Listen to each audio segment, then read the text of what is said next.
Welcome in, you filthy animals. Happy friggin' Saturday.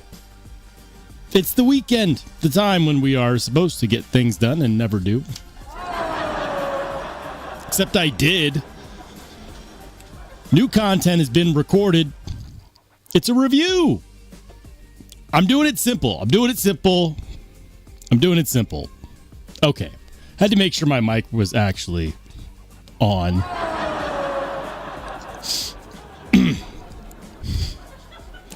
Sometimes I get started and the mic is muted. Anyways, finally got my video recorded for the next piece of content. It's a review. Shocker, I know. There's so much content I want to make that's like not knife reviews. But I'm still working on that review queue. I turn down a lot of collaborations almost daily, and that's not me bragging. That's just honestly, it's just kind of sad, really. And some of it's because they're not knives that I'm interested in. Some of it's because it's something that's interesting, but I just don't want to commit to one more partnership right now. It's hard to say.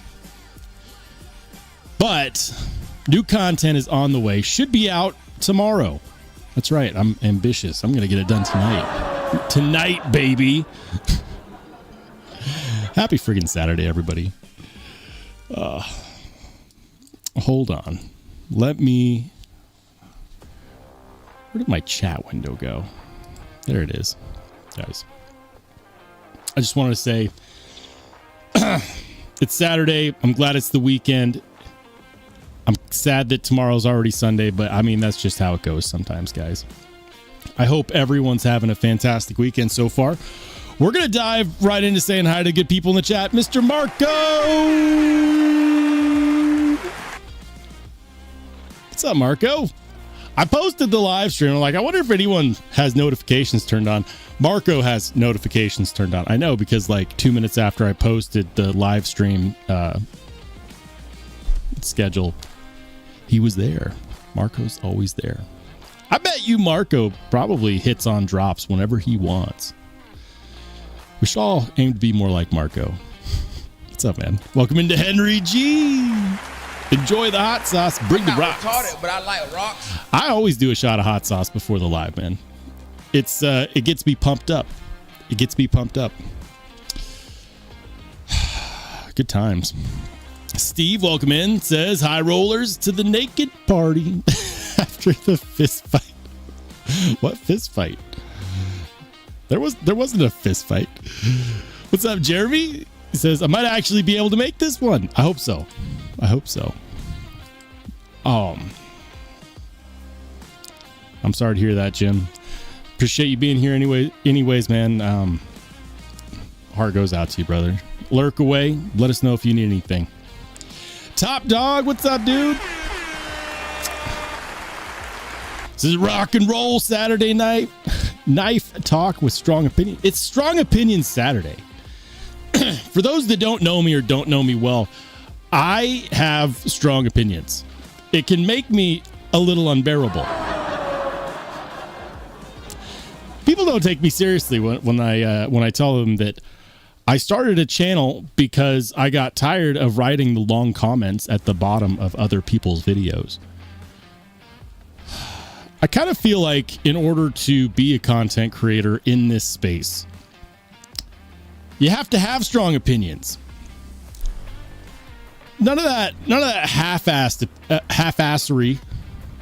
You full-ass everything. Even my opinions are full-assed. Trap for Mitchell, what's up, dude? Good to see you. All right. Hold on. Welcome into Mr. Jeff Hamilton. How's it going? Gem Blaze, good to see you. Ed B in the house. We've got Wicked Dream Designs. What's up, man? Hold on, guys. I'm trying. Look, I monologued like 10 minutes less than normal today. Trying to get to everybody. Steve, good to see you, man. Welcome in. Welcome into Dry Dock Saints. Welcome in.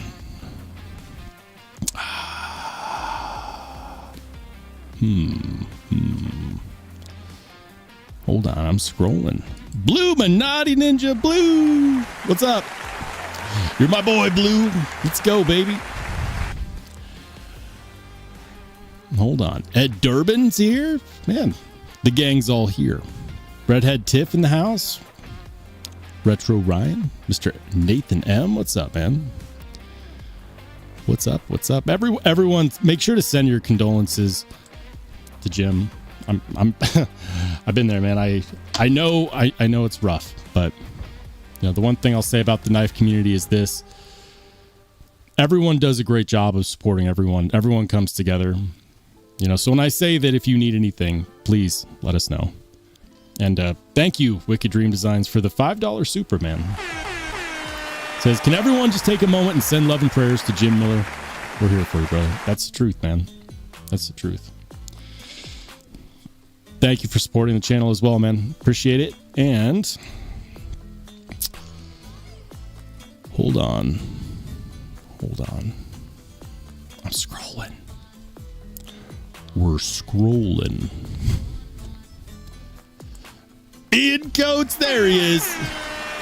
He says, I'm just here to hear a guy defend Spyderco for 2 hours. Spyderco is a brand that needs no defense. I mean, they have Michael Janich.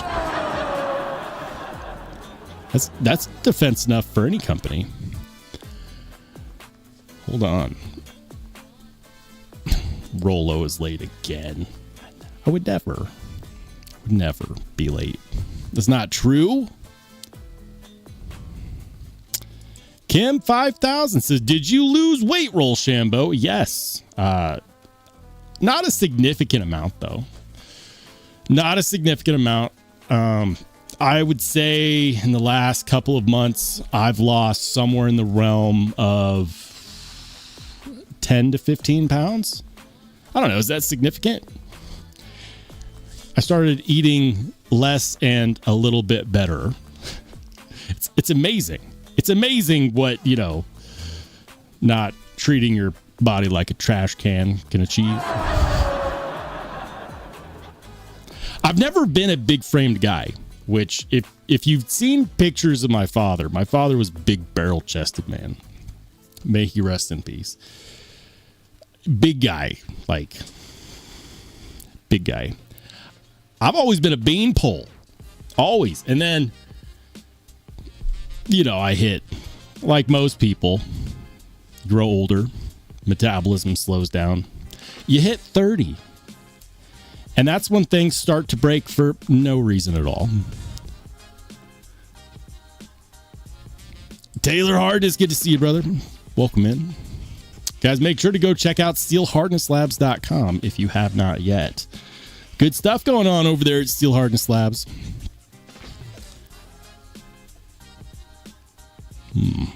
Fred the Lug, welcome in, man. Good to see you. C. Kobe, Sergeant Maximus. We've got Rebel Rouser. Good to see you, man.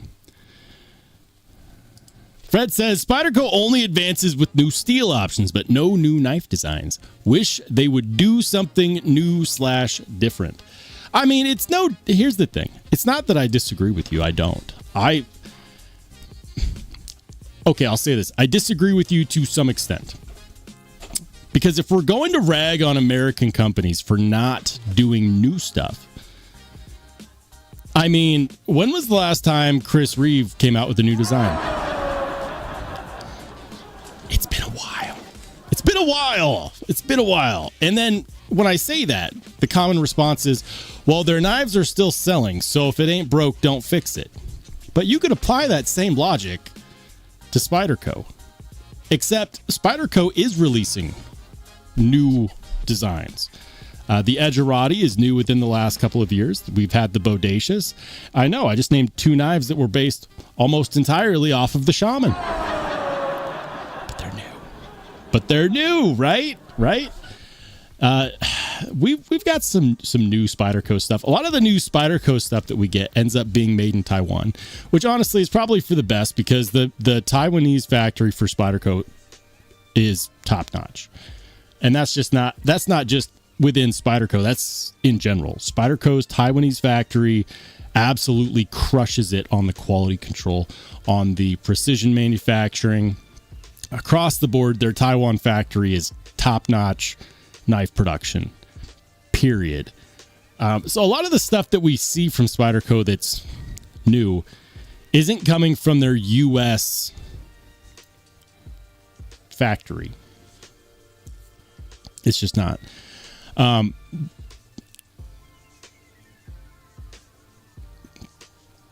That said, speaking of, we'll pop this back up there. Speaking of new and different steels, did you guys see? Spyderco is going to be changing their base level steel for the Manix 2 and potentially other models to Magnamax. Now, when I first saw this, the first thought in my head was, it's going to be a $300 knife. It's going to be a $300 knife. I've seen their pricing schemes. You've seen their pricing schemes. It's going to be a $300 knife. And so I was shocked when I found out that that's not the case. In fact, I would venture to say that their Magnamax Manix 2, Magnamax. Imagine if they made one that was just like not a good steel. They could call it Minimax. I don't know what that was. Don't judge me. Magnamax here. All right, I'll show it. Boom. 180, guys. And here's the deal. Here's the dealio. 180 is their baseline price. Magnamax. And what makes this really impressive is this. S30V has been their go-to steel for a long time. And S35 was supposed to replace it. Didn't. S45 was supposed to replace it, and they tried. Right? Spyderco came out with the S45 VM Para 3s, the S40, they came out with S45 PM2s, but no.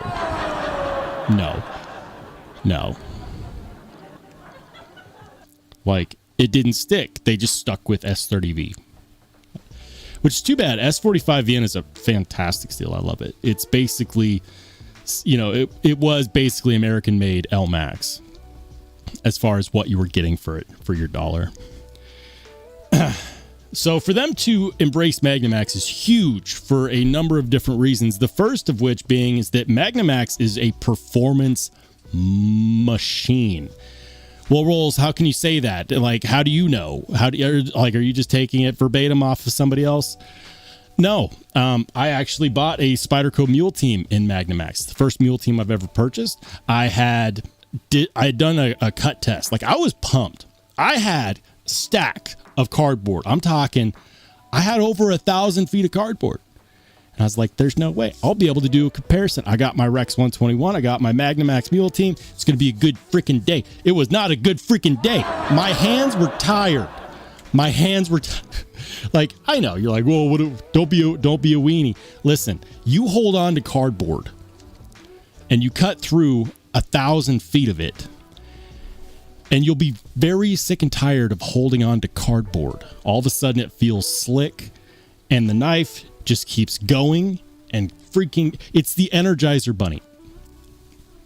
Magnamax essentially is a stainless K390 in terms of how it performs. So we've never had a Spyderco with a base steel like this. Normally, to get a high performance steel like this, we are paying a lot more.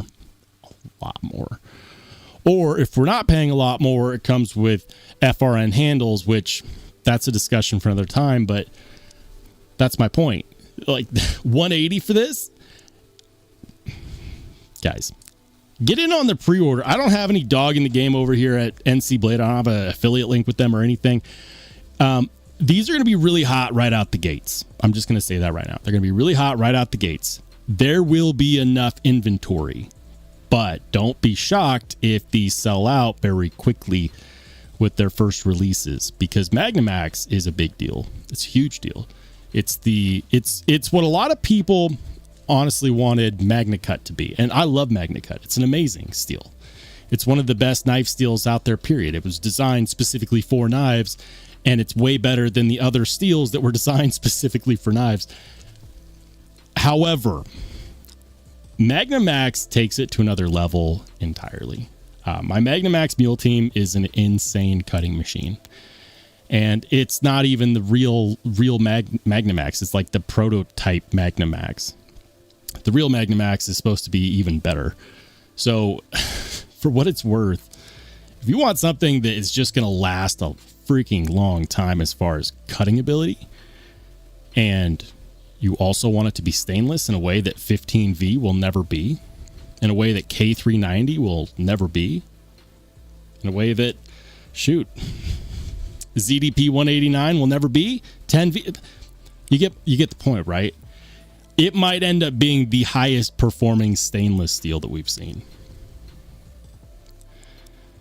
Period. Like, it's going to make M390 look like budget steel.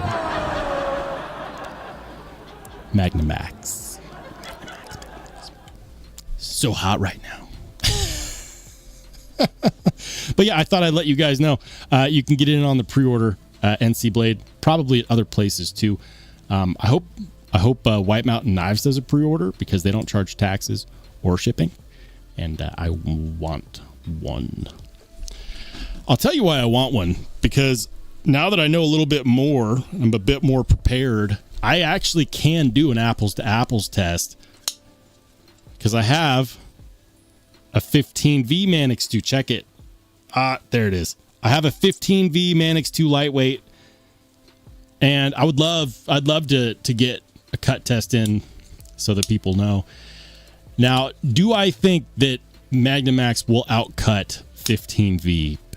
No, I do not. And the reason why I do not is because K390 can't outcut 15V. But I do want to know just how far it can go. I want to know, like, and it doesn't get any more apples to apples than the same model with the different high performance steel. I'm not doing cardboard though. I think I'll probably take a leaf out of Cedric and Ada's book and cut rope. Anyways, hold on. We're gonna get this going. Boom, there it is. All right. Ian says, I feel double-digit weight loss is always a cause for celebration. Thank you. I don't do a great job of celebrating myself. Think about it. I hit milestones and I'm like, yeah, giveaway, and I'm not even going to use it to leverage, more subscribers. Speaking of which, we did a giveaway in the last live stream, guys. How are you guys liking that? I'm aiming to do like one giveaway a month. I don't know when, but I'm planning on doing the giveaways the same way that I've done the last couple, which is through the Only Spartans Discord. Now, I might do some like open door type things where maybe if I'm only doing one giveaway a month on the live streams for like knives and stuff, I'll give away some Discord memberships, like limited quantities. We're not trying to let in all the bots. Staten Island, what's good, man? We'll see you. Good to see you. John Blackman, welcome in.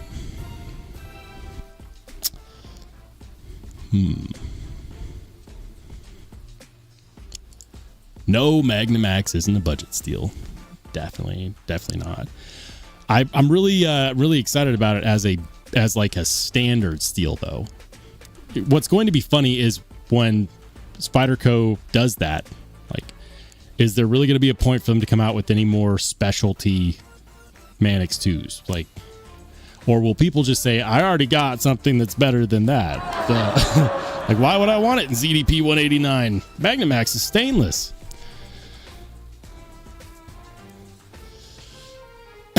Cropsy Blackfoot, what's up? Welcome in.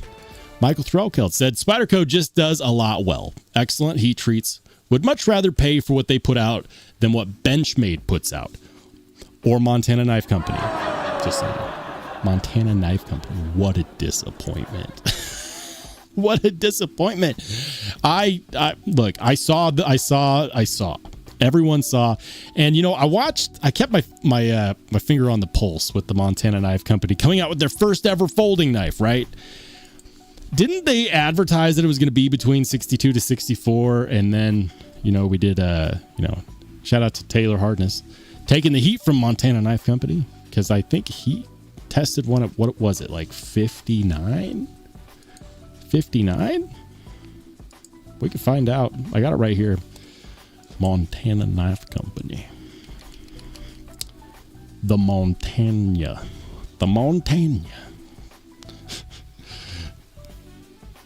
Joe Montana. Listen, if you know, you know.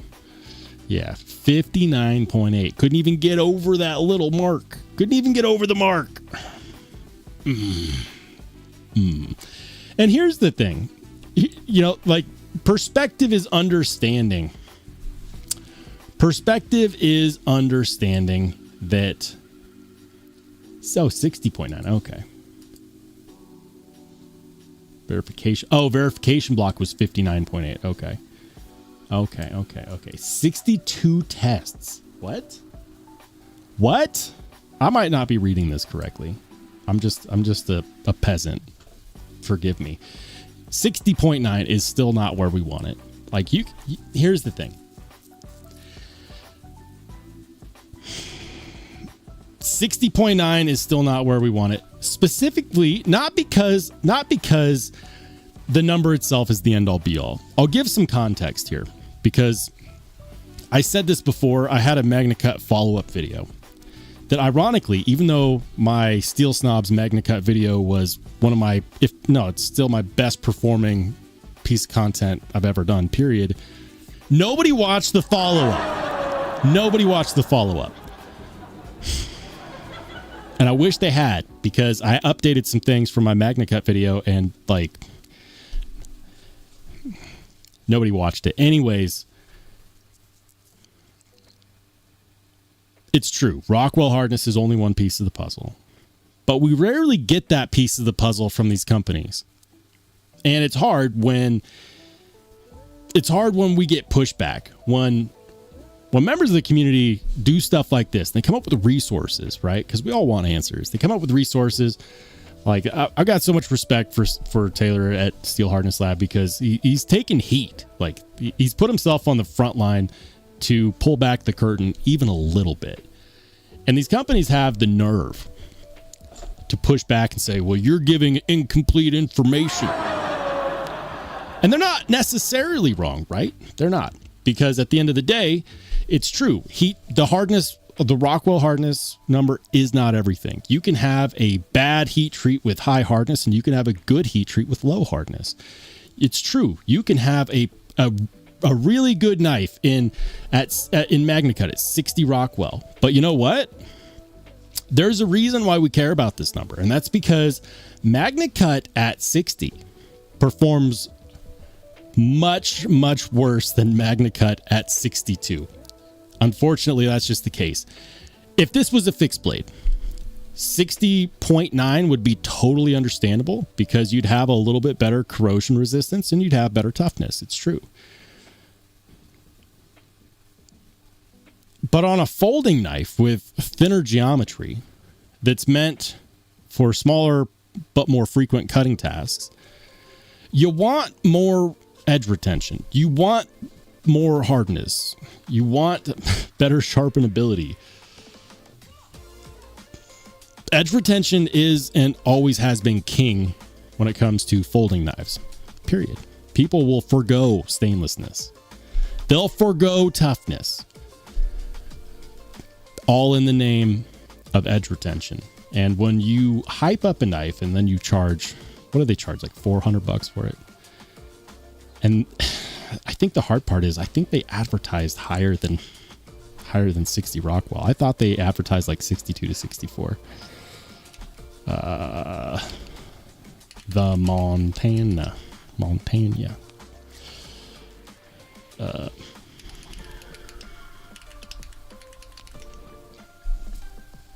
I'm looking this up, by the way.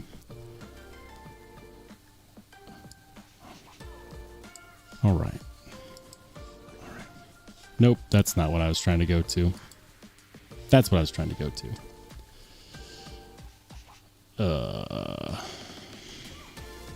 Where is it? Where is it? Where is it? Oh my... Stop it.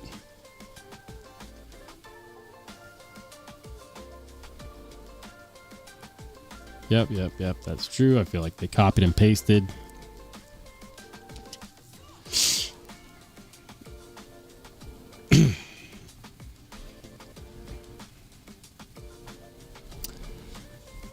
Blah, blah, blah, blah, blah. Yeah.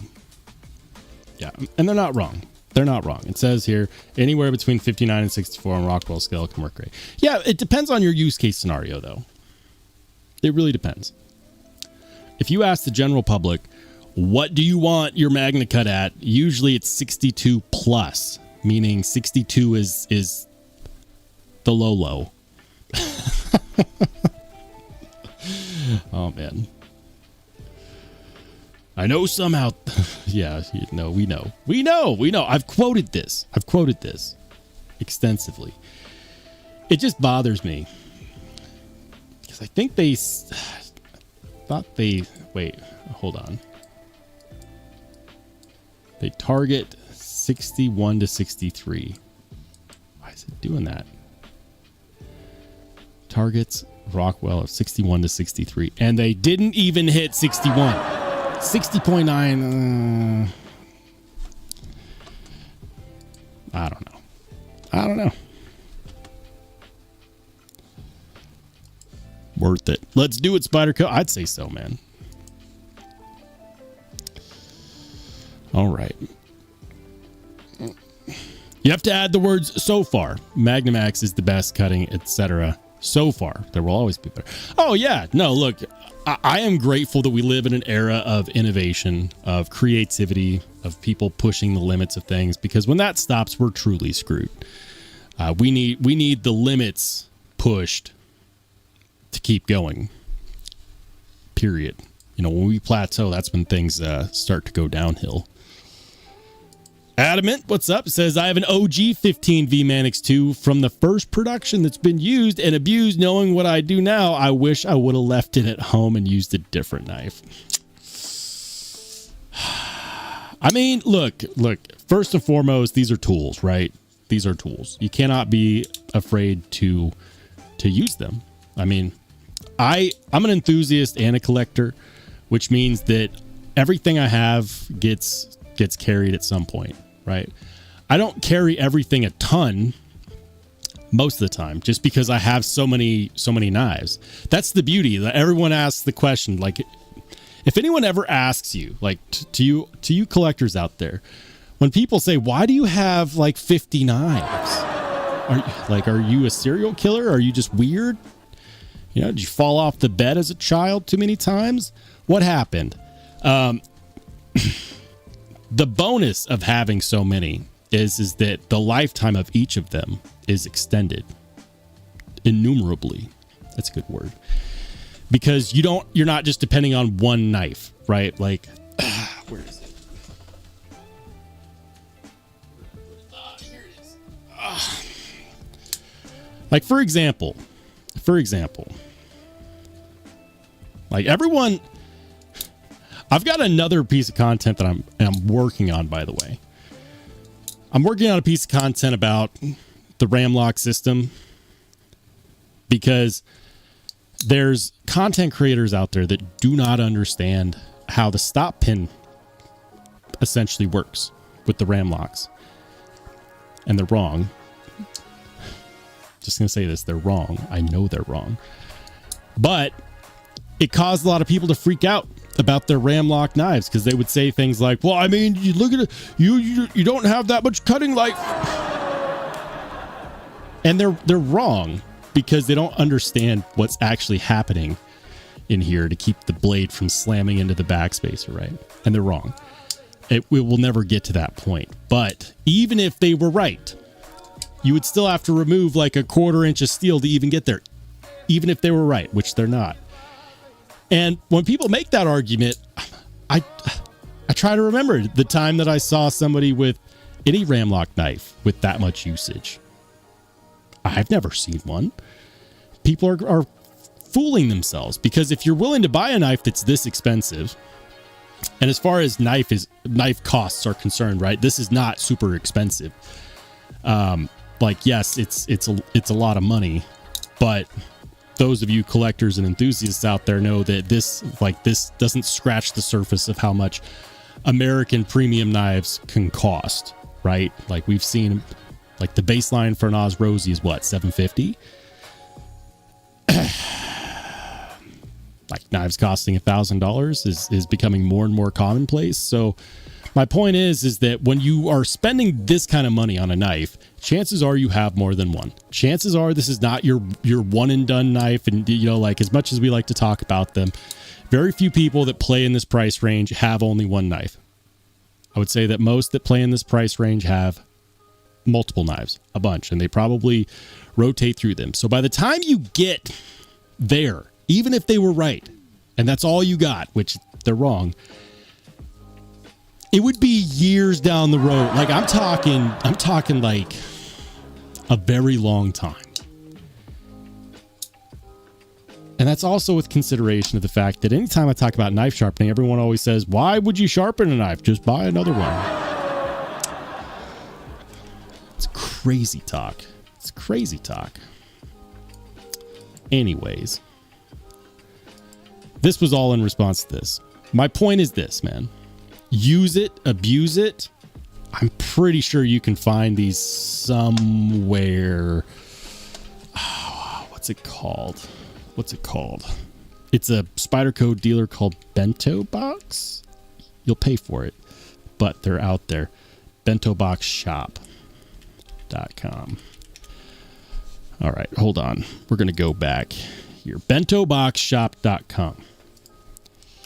Mannix 215V. Mannix 15. Nope.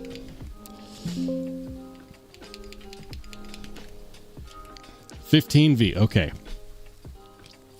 Sorry, I keep having to pop my ears tonight. Let's see. Spyderco Plain Edge, 15V, little native.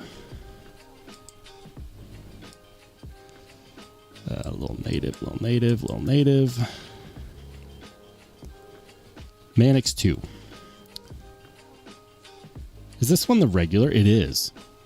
So, Bento Box Shop, they have one.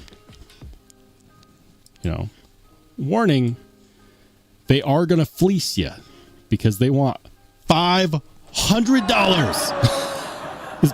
Those bastards. They're not shy about it. They also want the same for an M390 Mannix 2. And that steel's not even extinct. What else? 15V. I thought they had a lightweight that was a little less expensive than the regular G10, though. 15V, little native. Mannix 2, 500. Mannix 2 lightweight, 309. So buy that one and just imagine that you're buying two, but you're only getting one. It's a one for, instead of a buy one get one, it's pay for two get one. Right. Okay. Ian says blade steel really matters when you're hiking back from the pit with God knows how many drinks in you back to your hotel. It really matters. It 100% matters. Taylor says he's holding out for the Magna Mag. I'm here for it, dude. Whatever Magna is next. Magna Carta. I need to drink more water.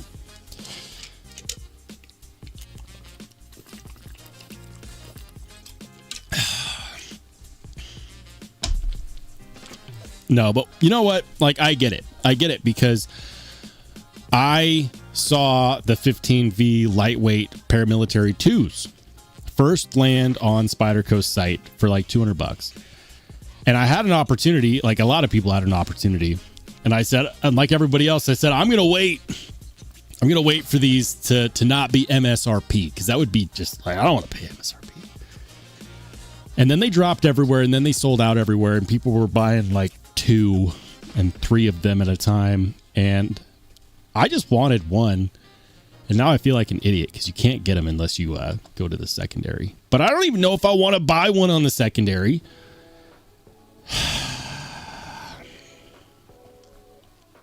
I don't even know if I want to buy one on the secondary.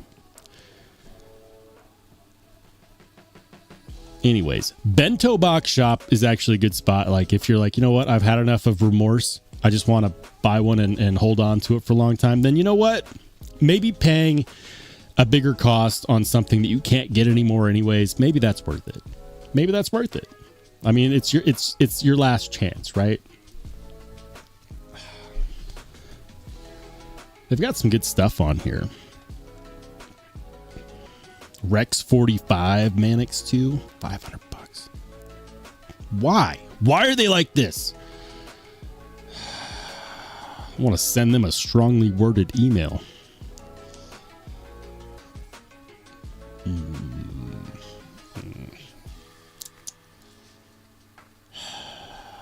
15V, 50V, native file. I have heard not so great things about Bento Box Shop's customer service, but they do technically have a lot of options you cannot get anywhere else, like a K390 Para 3. K390. Where are you? Plain edge, spine, stretch 2, boom, boom, paramilitary 2 and K390. Delica.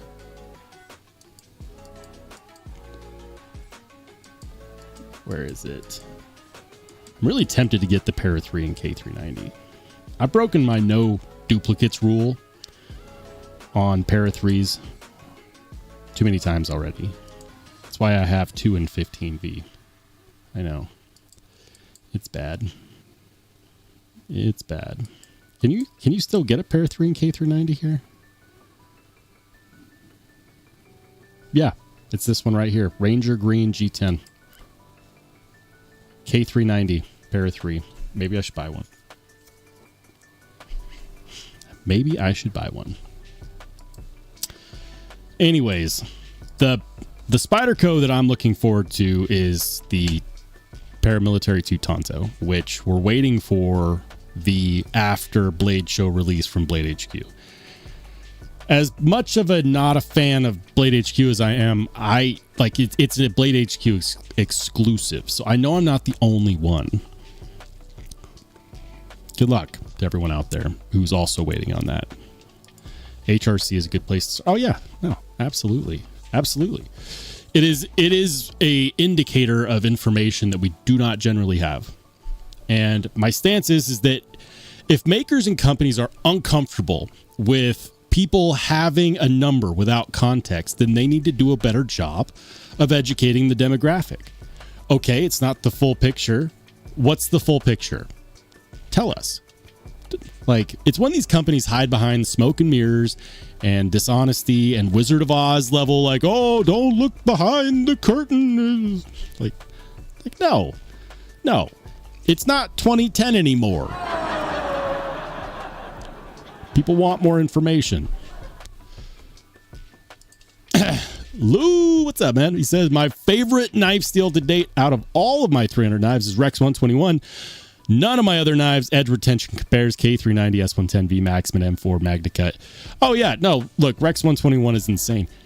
It's also going away, which is why if you see a knife from Spyderco that costs a lot in Rex 121 and you want it, you should buy it. because it's going away for the same reasons that 15V is going away. It's not just 15V that's going away. It's 15V, Maximate, and Rex 121. They're all being discontinued. And it's because there's steels that perform really well that aren't as expensive for companies like Aerosteel to make. So if you want to know why Rex 121 from Spyderco is so expensive this year, it's because it's going away. It's here for a good time, not a long time. And they're like, once they're done with those runs, they're done.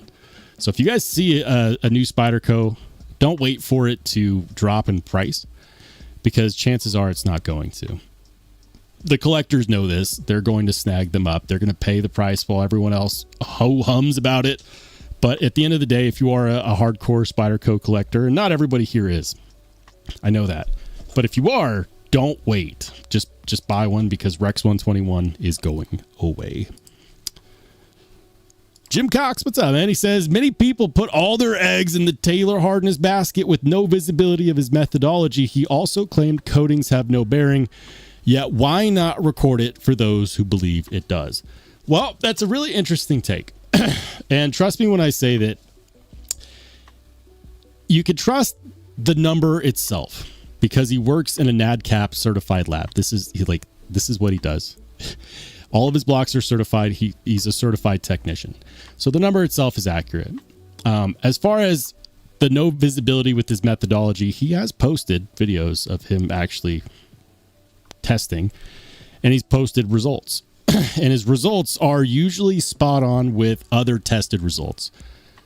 Now, if we want to talk about, like, how do we feel about the whole coatings things, those numbers do matter. And I have said this before. I like to know when a HRC number is correlated at all with a coating. Why?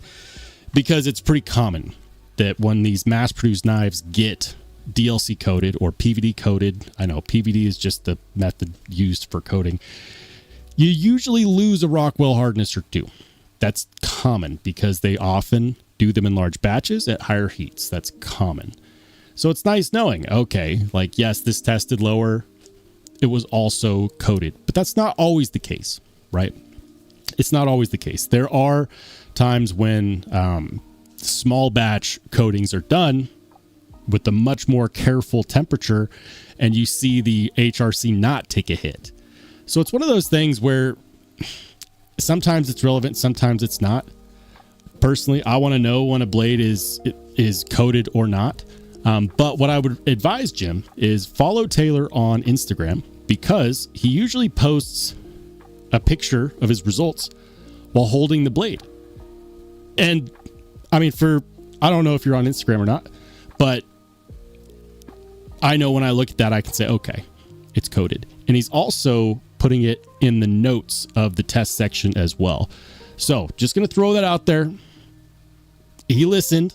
He's putting it in the notes section. And if you follow him on Instagram, you can actually see, because he holds up the blade next to his computer results, which I think is pretty cool too. Man, what's up, man? He says, pop it in here again. Not sure how late I am. I mean, we started 8 p.m. Mountain Standard Time. I mean, that's when I'm supposed to start. Usually it's like 8:02. Now it's 8:45. I mean, my live streams aren't super long. I'd also like to think that they're not super short, though. Louis says, I always buy 2 of all of my Spyderco knives. One is for use and the other is for display. Yeah, I mean, you guys make me feel good about my breaking my no duplicates rule. What knives did I break that for? I mean, I sold my other PM2. I had a PM2, an Emerson PM2 in LMAX, which nobody cared about when I had it. And then I sold it to a buddy who is a more hardcore Spyderco collector than I am. And then all of a sudden, everyone's like, oh, man, I wish I could find an Emerson PM2. And I'm thinking, everyone told me they thought that knife was ugly. Where was all the support for this knife back when I had it? Let's see. But PM2 has broken my rule. Manix 2 has broken my rule. Para 3 has broken my rule. Smock. I got a couple smocks. Love this setup right here. with the crew wear and the RG custom metalwork scales. It's good. Makes the smock feel like a mid-tech. What else? What else? Oh yeah, the Sage. I got a Sage 5 and a Sage 6. I know they're technically different models, but it counts. They're both compression locks, right? What is a ram block? What does it do? I'm not sure if you're serious or not. This is a ram lock. Ram lock. There's no B. Ram lock. It is Microtech's take on a crossbar lock, but it's not a crossbar lock because it doesn't have, first of all, it doesn't have a bar. It's got this ram mechanism right here. It's more of a block. Okay, I see what you're saying. It's more of a block than a bar. And instead of using Omega springs, 2 Omega springs, it uses 1 coil spring. Other than that, it functions in the same manner in that this locking block, we'll call it, moves along the spine of the blade and then locks in place right there, right? Now, it's just a locking mechanism. Love this knife. Comment says, I only have 1 knife right now. You can get another. Get a Spyderco. That's how you fall down the rabbit hole, my friend. Ah, ram lock. Okay. Yeah, no, it's just Microtech's take on a crossbar. But with coils, with a single coil spring instead of 2 Omega springs. And you know what? Like, for a while there, I was getting pretty tired. Of crossbar locks. And then the Buck Range Elite just kind of turned it all around for me. I think it might actually be more fair to say that it's Microtech's take on the ball bearing lock. It's actually closer. Now that I think about it, it's actually closer to Spyderco's ball bearing lock that they have on the Mannix too. Yeah, because it also uses a coil spring and a plunge. You know, yeah, no, yeah, it's not a crossbar lock. More like a ball bearing lock, but without a ball bearing. Instead, it uses this block. You got it right the first time, because that's a block. That's not a bar. That's a block. Very similar to the Mannix 2 ball bearing lock. Anyways, I like it. I'm gonna have fun making my video on it. All right, guys, I'm so far away. What's up, Delaney? Welcome in. Did I say hi to Coveted Carry? How's it going, man? Southern Cali in the house. Good to see you, man. Steve says, buy a knife for your daughter. Choose wisely. I'm going to get her the freaking Crocodile Dundee Bowie knife. She doesn't have to know how to sharp. I'll keep it sharp. You better teach her how to use it. It's pretty simple. Sticking with the pointy end. Did you send your daughter to school with a weapon? No, it's a tool.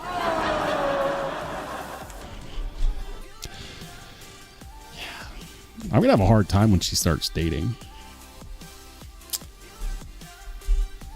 I'm gonna have to find out when those guys are coming over so I can plan on the perfect time to decide to clean my firearms. We're still doing that, right? Or is that considered too toxic? I don't care.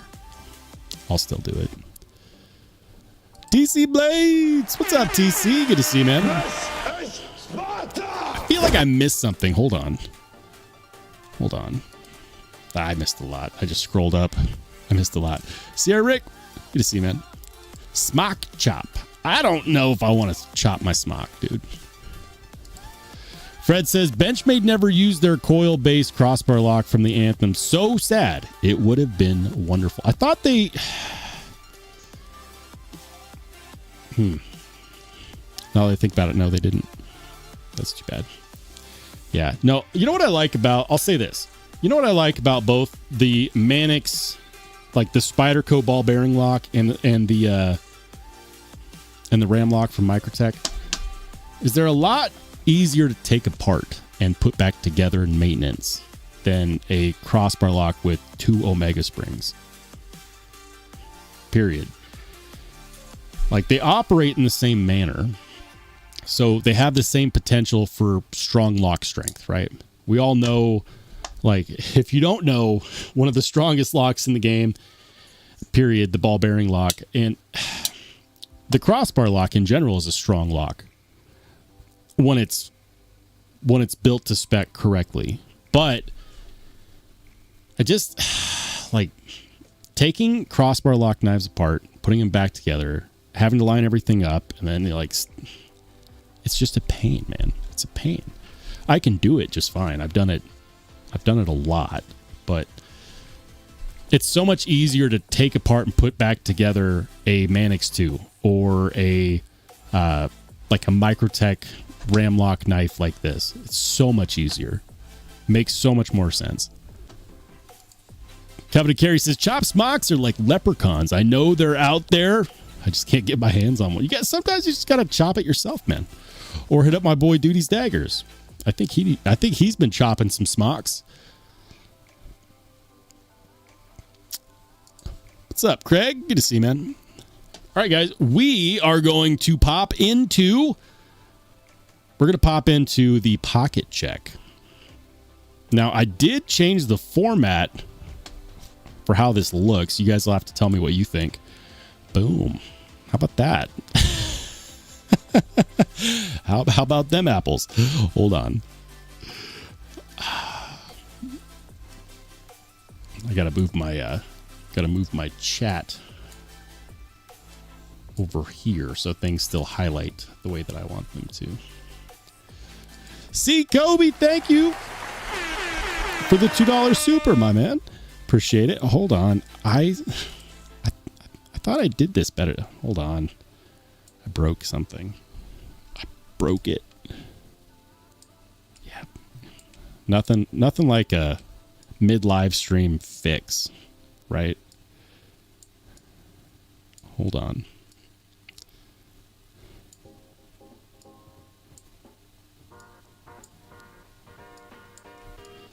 All right. I think I got it.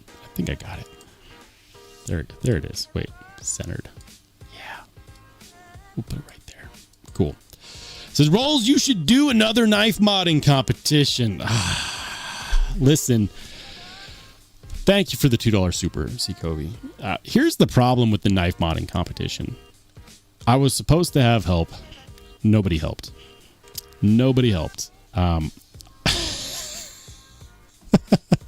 So I ended up having to build the website. I had to put everything together. I had to host the live. I had to, figure out the mechanisms. And then not only did nobody give me any help, like I sacrificed time away from making regular channel content to do that. And then a bunch of people were pissed off about how it went. Like, that's so hard to parse for me because I put in so much effort. And even though most people enjoyed it, like I get asked about this, I want to say at least once every couple of months, someone asks me if I'll do another EDC mod mayhem. And the answer is yes, but as a contestant. I want to compete. I don't want to just like have to run it because it was so hard hearing the criticisms, not just because it was criticism, but because after sacrificing time that I could have spent working on regular channel content, and the brain power to put it all together, to hear like even the small handful of people that were disappointed was just hard because I had put in so much time and effort that even though most people enjoyed it, like the few that didn't appreciate it really didn't appreciate it. And it kind of ruined it for me. Like, why would I do I really want to do this? Like, like I get it. It's, could it have been done better? Sure. I could have also had some help that I didn't have. But it's a big time commitment for one person to do it like the way that I was trying to do it. So I would do it again if somebody else would legitimately take on half of the workload, or if I had some real partnership there. But if not, I would never do it again. Like running in the show by myself, I would need some commitment from some partners. That's it, guys. We are in the pocket check zone. We're in the pocket check zone. We're gonna do some pocket checks. This is the Only Spartans Discord over here to my right. This is the community that I'm working on building. If you want to know how to get in and have your pocket check featured on the live stream, become a channel member. For now, memberships are 99 cents. That might change. You never know. For now, they're 99 cents. So if you want into the Discord, that's how you do it. It's a channel member perk. Open to all levels of channel members. Also, once you're in, you're in. So even if you end up canceling your membership at some point, as long as you stay active in the Discord, you can stay as long as you'd like. Holy cannoli, Ed with the $10 super! This is Sparta! I gotta fix the comments. My comments are not popping up the way they should. Hold on. Or maybe it's just that this is a longer comment. Ed, thank you for the $10 super, my man. Appreciate it. He says, can I get a heads up the next time the first hour of the show is going to be about poop knives? No. It ruin all the fun? No. Thanks for the $10 super, Ed. I appreciate it, man. And hold on. We're going to get into the pocket check.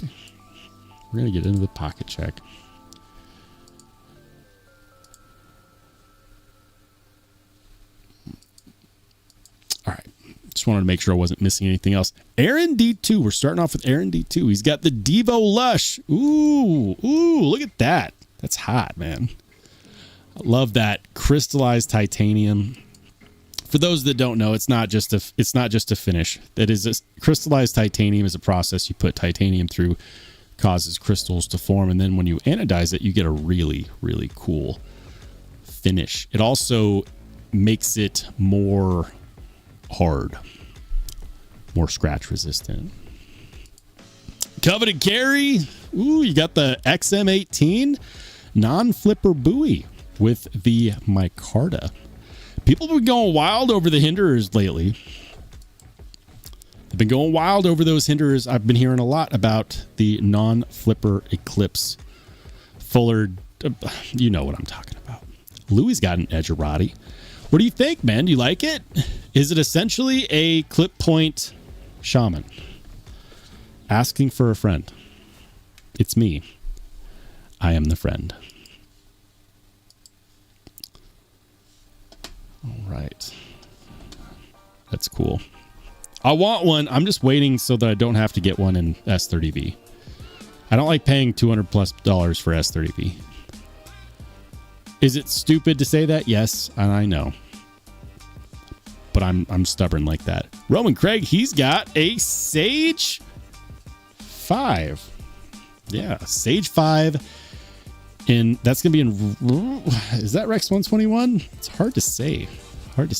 All we do know for certain is that it's a Sage 5. Wicked Dreams, he's got the Nefarious, the Crawler V2, the Dune, the Ketchwo, Atrine, Serenity, and Eternity merged name. Releasing Blade West. Ooh. Very nice. Looks good, man. Looks very nice. How come none of those have a mirror finish yet? I'm just pulling your leg. Staten Island, he's got an EMP EDC. Nimble. There we go. And is that the voodoo doll? Is that what that is? The smaller voodoo? I think that's a voodoo doll. The smaller voodoo. Randy Butternubs has got the M390 bug out and the raccoon. I have a package from Vosti that is containing 2 knives, and I need to unbox it and record my video on it pretty quickly. It is.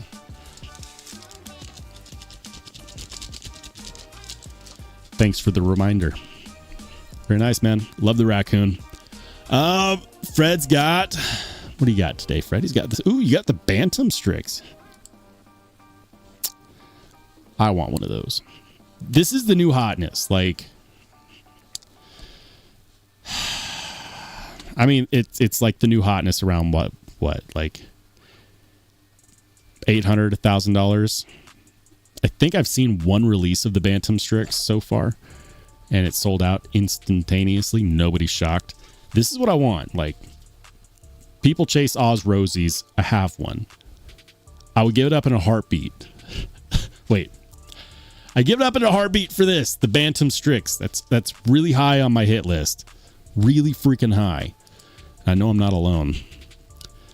What else? You've got the ball bearing Damascus on that? What? I'm right. Right? Like that's ball bearing Damascus. Nebula Damascus. They get that with ball bearings though, right? Custom laser work and blade ground by Hayden. No, really? Nice. So Hayden did that grind? I'm so confused on that. I'm confused. It looks great, though. Zoom right in on the owl face. It looks great, man. That looks really cool.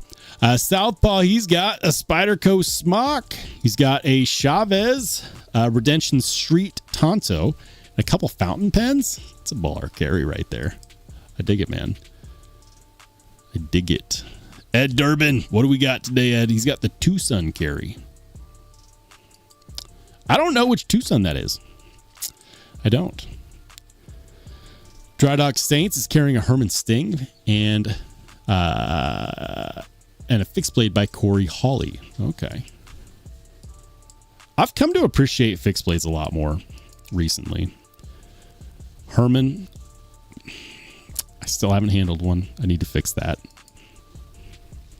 Ooh, Ed's got a good one. Some days I wish I hadn't let that one go. I miss it. I miss it. It looks like it's being well loved, though. It's got the McNeese Dixon with the spider frag pattern. I hope they do a little Dixon in that same pattern for Halloween this year, but I want them to do it on both sides. That was the biggest beef I had with that knife, was that it was only that milling on one side and they should have done it on both. Jim Miller, he's got the Sad Sabenza Saturday carry. Large Sabenza 31 with the Wheat State Cutlery and the Keith the Knife Freak Pixie. It's a classy carry, man. Hope you're doing all right, Jim. Drinkwater's carrying the Heater MOW and the McBee. Talk about a crazy knife. How's the Ergos? I am genuinely curious. Because it looks like that would be super uncomfortable to carry, but I have a feeling that it's not. Oh my word, look at that edge bevel. And you could tell, like if you look at that edge bevel, you could tell that that has seen some work. But also, I bet it's not difficult to strap that back to laser sharpness. Fishbag, he's got the CJRB double tap. He's got a Tucson that I don't know which Tucson that is. He's got a Black Talon 2, Cold Steel Voyager, a Spyderco Tenacious. He's got a Chris Reeve Inkosi, and what's this one? The Mini Tack. There we go. I like it, man. Top Dog. It's always good seeing Top Dog carry and post in the pocket check. He didn't used to, but we love seeing it now. What is it? What is it? I know you told me, but what is it? I don't know. It's big, it's bold, it's beautiful. What is it? I don't know what it is. Steve, he's got testing rolls CRKT knowledge. I don't have a lot of CRKT knowledge. Shocker, I know. First production Ken Onion design. That's the yeah, I don't know. I'm giving up. I'm giving up, man. I'm giving up. I haven't had a CRKT in a long time. Nick D. He's got the Riot VK Clue and the One Track Mind IR V2. Those One Track Mind IRs look good. Harpoon Warncliffe. Love it, man. Absolutely love it. Rebel Rouser's got an Axial Shift V3, the Blackbird Grackle, Jack Wolf Gateway Barlow, 50 Ways Hank, Lynch Northwest Pry Bar, and the Olight Mini 2 with the Vibrate pouch. There you go. Axial's coming out with some really cool shifts these days. I need to check one out. Ooh, Stonewall's got a mini amphibian. Okay, so here's the deal. I've been in a traffic jam on decisions because I really want to get another microtech ramlock knife that comes with a thumb stud. Like, it completely changed up how I felt about this knife locking mechanism is when I got the LUDT ramlock with the thumb stud. It's just really good. And here's the deal. I did check out a regular sized amphibian with a ram lock a while ago.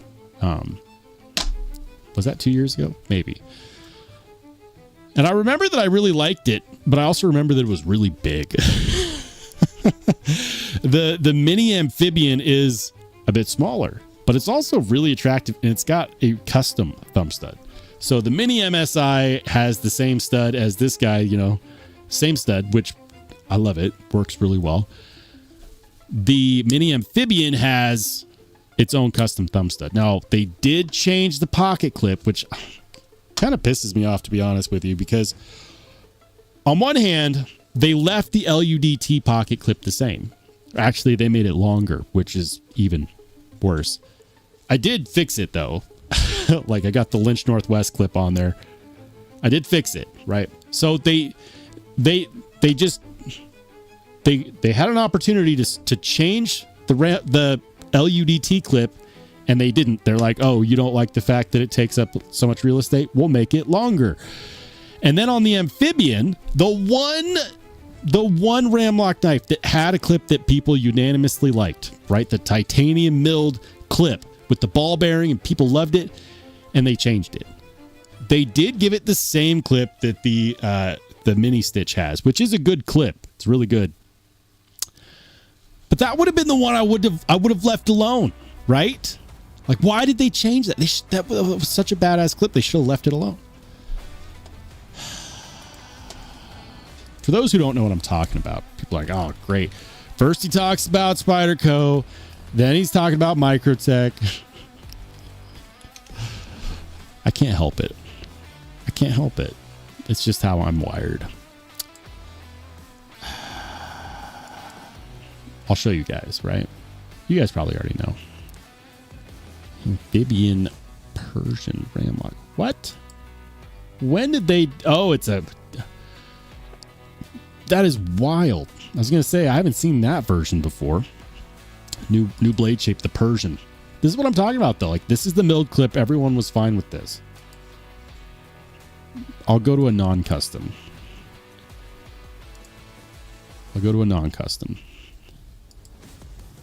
Why did I think it had ball bearing? Apparently no ball bearing. But this is the milled clip. Everyone was fine with this. And Microtech said, no, screw you guys. We're going to make it. We're going to put the new Lynch Northwest clone clip over it, which I like. Don't get me wrong. I do like it, especially on my M stitch. But if there was one clip to leave alone, that would have been the one. You leave the amphibian clip alone. But no. All right. Stonewall, thanks for sharing, man. I've been contemplating. Do I want to get a mini amphibian or a mini MSI? You know what? That's not a half bad poll to put in the chat. It's not a half bad poll. Oh my goodness. I look over and you guys are going bananas. You guys are going bananas in the chat. There's no way There's no way. Did I just read that correct? Axiom, thank you for the $2 super. Says slip joint fan. Thoughts on the Dixon cider slips? I'm not a huge slip joint fan. I've got 2 American Blade Works slip joints, and I have where is it? And I've got this guy, which I, did my own attempt at a mirror polish on. Right. This is my own attempt at a mirror polish. It's not a perfect mirror. I need to fix that though. I just need to do like a hand sand, and then I can make it a true mirror. This is just on a buffing machine. Not a big slip joint guy. I really like the American Blade Works slip joint. It has its issues. At some point, I'll get to talking about them in an episode at some point. And I like some of the Jack Wolf knives slip joints too. The Feel Good Jack, I like that one. I feel like I should buy one. Other than that, not a huge slip joint guy if I'm being honest. But thank you for the $2 super. And oh my freaking word. This is Sparta! Steve? Was that a mistake? Was that a mistake? $100? My. This is Sparta!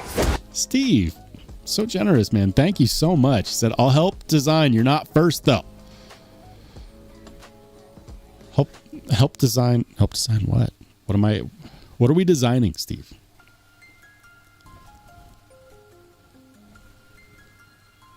What are we designing? Are you talking about a knife modding competition? We're talking about a knife? I'm not ready to design a knife.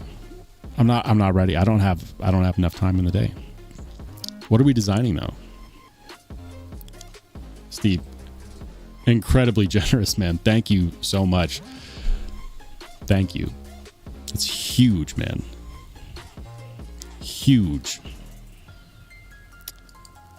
Dirty Dan, what's up, man?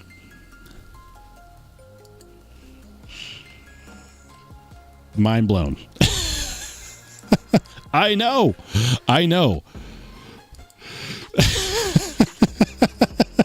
He's like, oh crap. That was supposed to be $10. You're the man, Steve. Thank you, dude. Says, you did not fall for the Dixon cider a second time. Oh, the Bart Simpson level jokes. I don't play games. What are we designing, dude?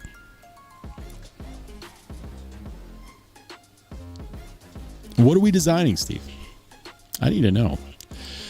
Company Carry says the clip on my mini MSI is weak. I got to get a Lynch replacement.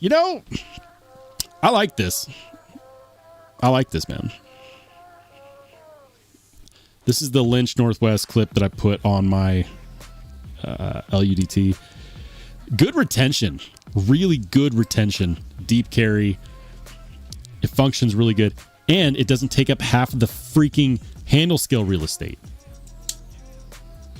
And because I'm carrying this knife a lot recently, I get to keep the stock clip in pristine condition, with the signature on it.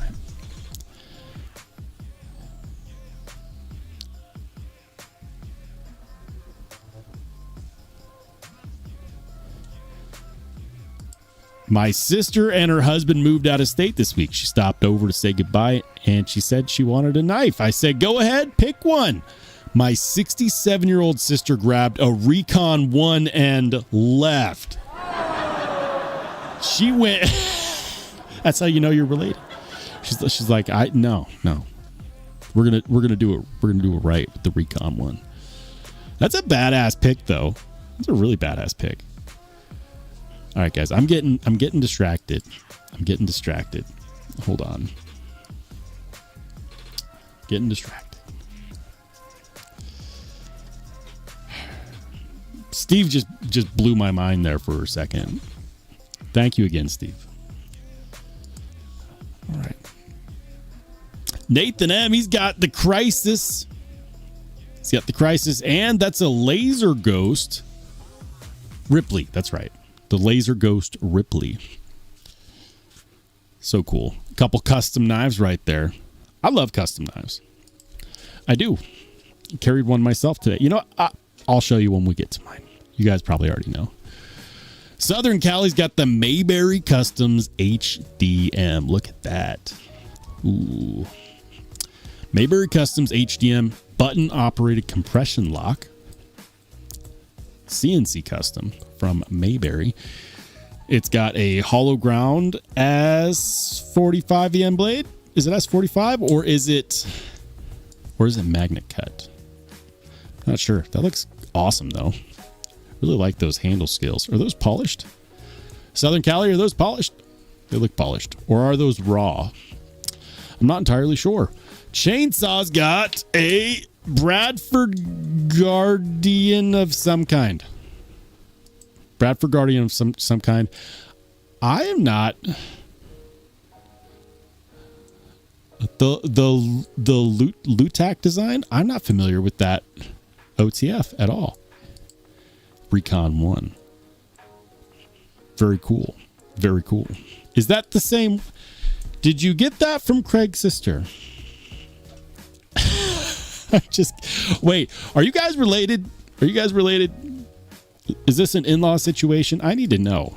Where did you get that Recon 1? That looks familiar. That looks familiar. Dazed has the snail trail. This is Sparta. I see what you did there, and I approve. Bradford Mitchell's got the Sever 7. What's it called? The Usurper? Yeah, it's the Usurper. That looks. I love the way he designed that. I think that knife design looks badass. Bradford Mitchell. Yeah. Speaking of custom knives, this was my carry today, and this is me attempting to do a better job of taking pictures on my cell phone. I know. Generally, my cell phone pictures just suck. I'm not good at taking pictures with a smartphone. Even high-end smartphones that have way better cameras than they used to. But this was my carry today. I carried the Vulcan Custom Knives Serpent. It's this guy right here. It's a one-of-one custom from Mark over at Vulcan Custom Knives.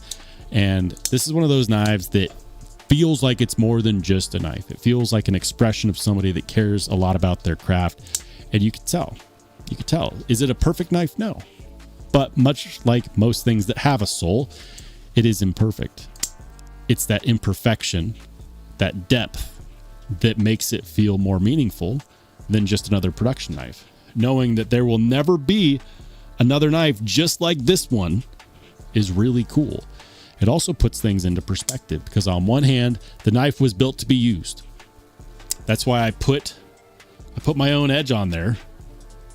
Didn't come through very well on the photo, but it's a semi-mirror polished edge on ZMax, which is really freaking hard to do because ZMax is very wear resistant. I want to say he, gosh, I have the certificate of authenticity.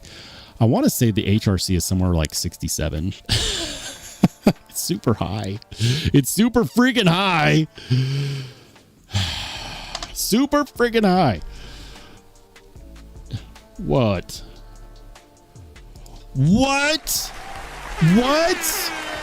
No, Steve. Stop asking stupid questions.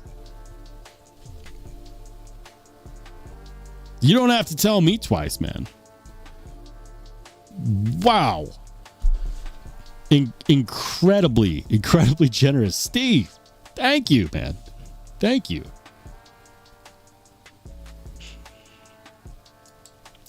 Rolls is going to have to participate in a knife modding competition.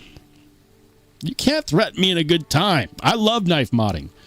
And I'm better at it now than I was back then. Is that what this is about, Steve? Is this about hosting a knife modding comp? Is that what this is about?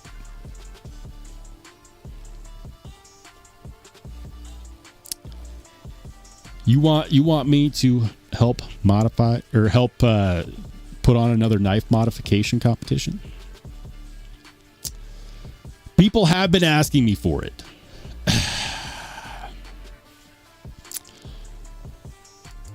Holy shit, Steve. Thank you, man. This is incredibly generous. You might be getting through to me. You might be getting through to me. Knife modding competition. All right.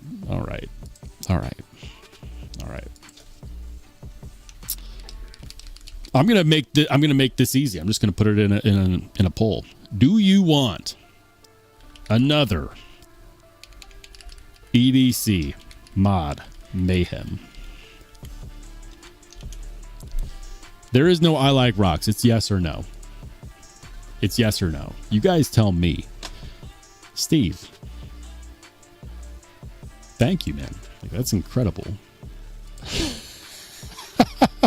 Do a competition. Let's do the competition.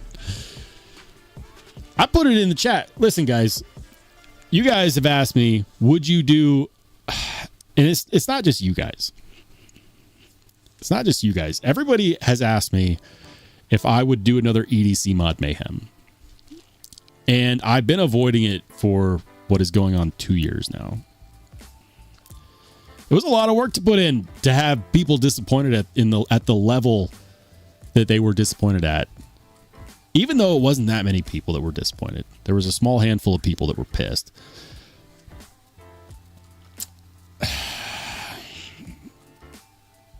I can't do it myself. I can't. I'll put it to you guys like this.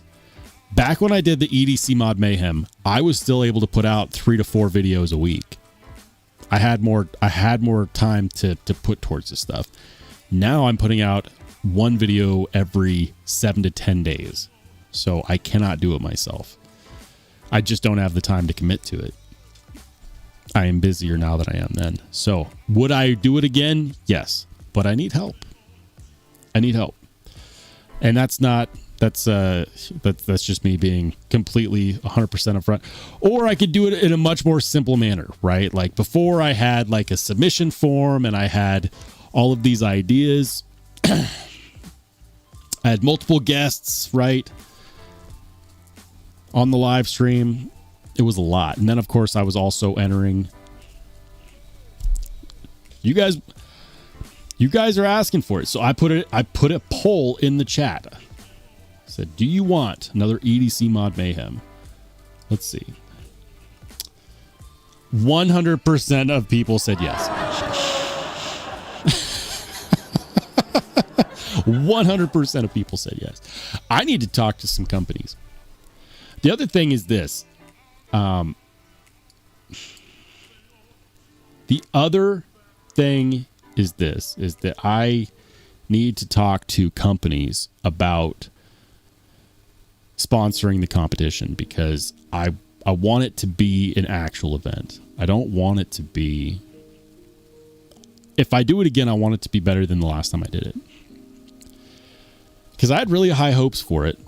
And I want to say that it was a good turnout and it was a good result. But at the same time, like I want it to be better. If I do it again, I want it to be better. You're kidding me. You're kidding. Steve, stop it.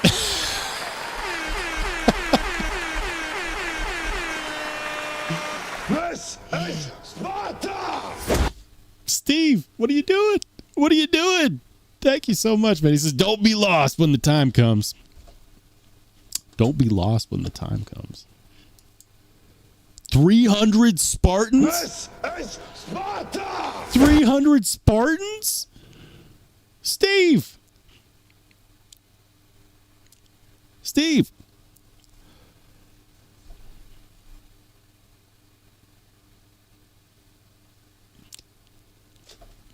I don't know what to say, man. Thank you.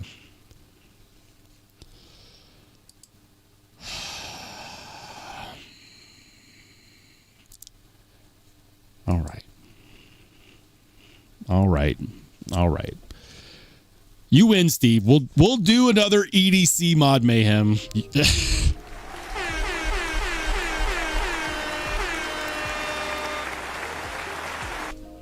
You're helping me though.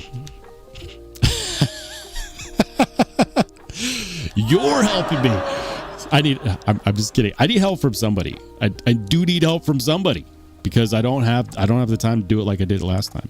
Although I do have more know-how now than I did last time as far as how things can go and the way things should go.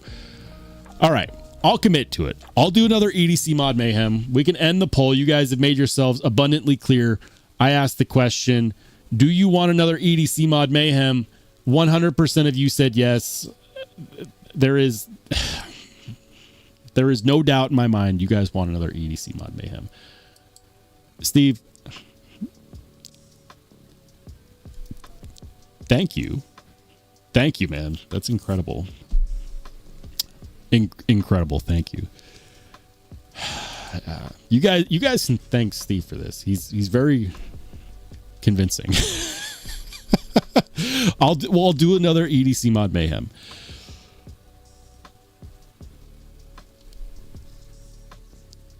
And it'll be better than the last time. We'll do it. It's 300 Spartans. I'm in shock. I am still in shock. You're the man, Steve. Thank you, man. How do you see super chats? Oh, so I've got the chat pulled up in multiple places. Hold on. I need to fix the way that this is showing. Because it's broken over here now. All right. How do you see the super chats but not the milestones? I have a... Hold on. I do see milestones. What you have to remember is that I see things at different times. So I've got the chat in two places. I've got it right over here on my desktop. And that is not what I'm generally focusing on. Like this part of the chat that I see right here is an in the moment chat. And then I have another window with the chat where if I select a message, it pops up on the screen, much like the way your message is popping up now. So the real-time chat I miss.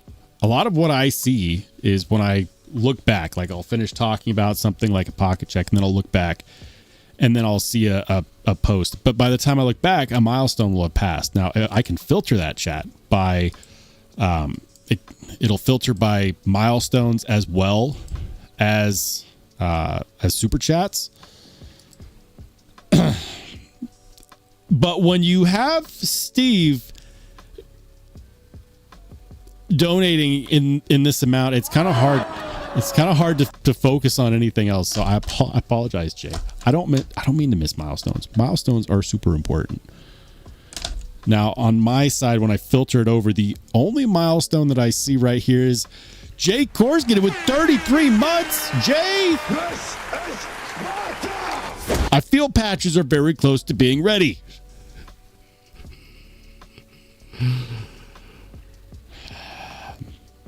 Is this about patches or the knife modding competition? Did I misunderstand? Did I miss it? Steve, were you pushing? Were you pushing for patches or the knife modding competition? I need to know. Top Dog, thank you, man. Thank you for 41 months. Incredible sport. Incredible sport. No money, just a shout out. R&R Steve is awesome. R&R Steve is awesome. When you guys donate to the channel, that doesn't go to my light bill. That doesn't go to like, you know, pack of smokes or whatever. Like, it goes back to the channel. When you guys support the channel like that, it allows me to do things like replace the camera that allows me to do the live stream. It allows me to put into buying more cool knives like this. It allows me to be an active member of a community that requires a lot of flexibility financially, So from the bottom of my heart, Steve, thank you so much. Thank you. And also to everybody else who has donated or become members, who have been channel members for, like you, a very long time. To the people that maybe they can't donate, but they donate their time. They show up in the live streams. They show up in the Discords. Thank you guys. Like, that support makes this possible. So this is just water for now. Cheers to you.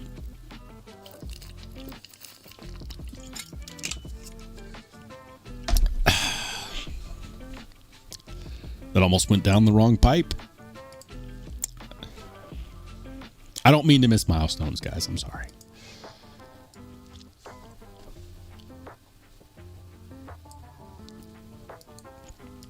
All right. This was my pocket check today. I also carried, it's still in my pocket.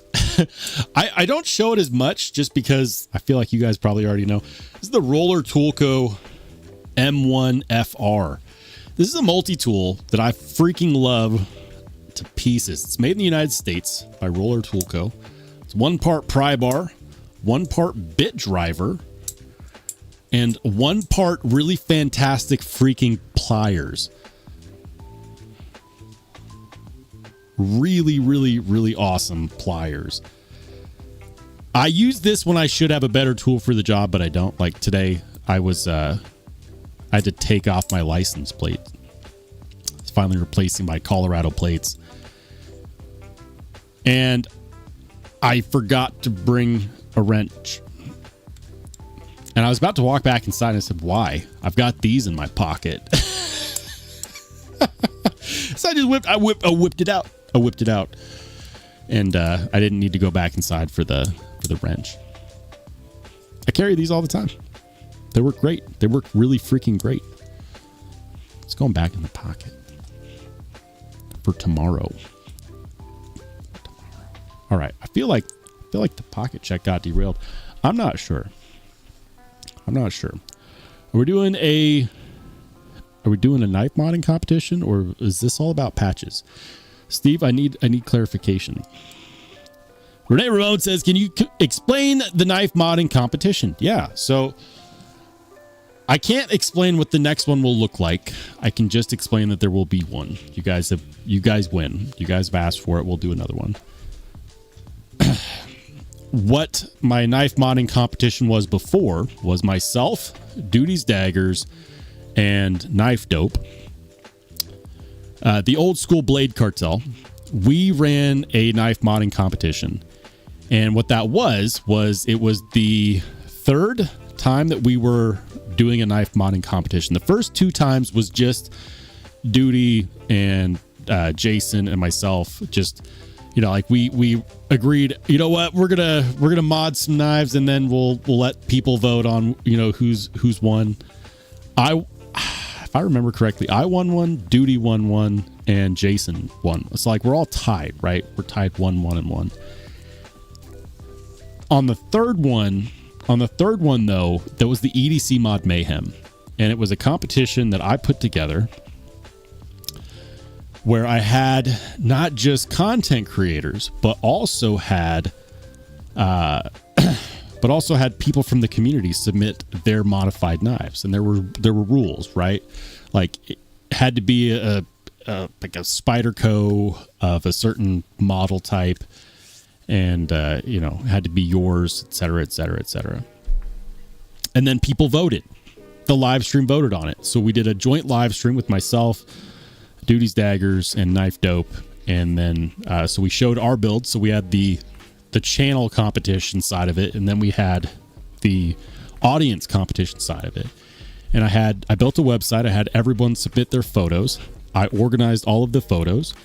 I set up the live stream. I set up the time. I set up the voting. I set it all up.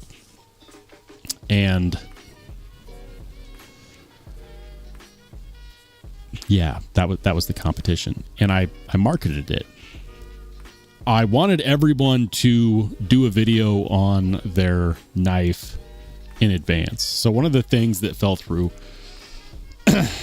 one of the things that fell through was that I got with Duty and Knife Dope, and I said, okay, guys, like, we got to market this, right? Like, we got to market this. And the way we market it is by making content about the knives that we have modded. But the problem is that not everyone's knife mods parts and modifications were done in time to make content enough to market it. So I did a video, Duty's Daggers did another video. It wasn't released. It wasn't released the way it should have been to have the maximum effect that it could have had. We did get a decent amount of people entering, but that was the EDC mod mayhem. So we had the content creator side that was myself, Duty's Daggers, Knife Dope. We also had Rob's Nerdy Knives, but he wasn't a host. We had the Night's Edge, but Neil wasn't a host. I thought we had one more person. I'm forgetting. It's 2 years. You guys are going to have to forgive me. And then we had like the audience also submit their builds. And so everyone submitted their pictures. And then the live stream voted on it. So Knife Dope and Duty and myself voted on the audience. And then the audience voted on us. I'm pretty sure that live stream still exists in my archives. It was hosted on my channel. I'm pretty sure it's hosted on my channel. You might have to look back a couple years, but you could find it. I gotta get to these pocket checks. You guys are making it hard. See Kobe with the $5 super. Thank you, man. He says, make this comp you and your viewers only. Let's take a ooh. Now there's an idea. Jason would be so pissed because he's been asking me to do another one for a while. All right, we'll do another poll. Should EDC mod mayhem V2 be only this channel and its audience? All right. Poll is in the chat. Should we segregate it only to this channel? I'm not opposed. I'm really not opposed.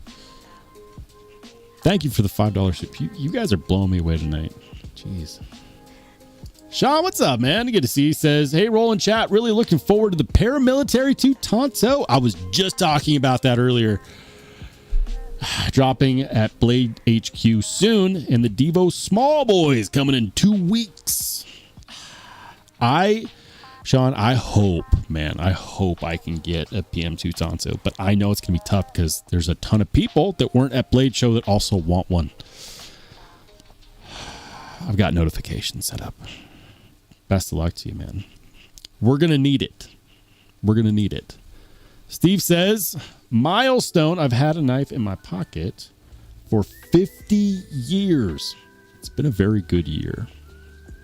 Damn. That's a long time to carry, man. I got my first knife at 7 years old. But I was in school, so I wasn't really allowed to carry it every day. Which isn't exactly... And it's not because... Here's the funny part. When I say I couldn't carry it because I was in school, because I was a kid. When you grow up rurally, they operate under different rules.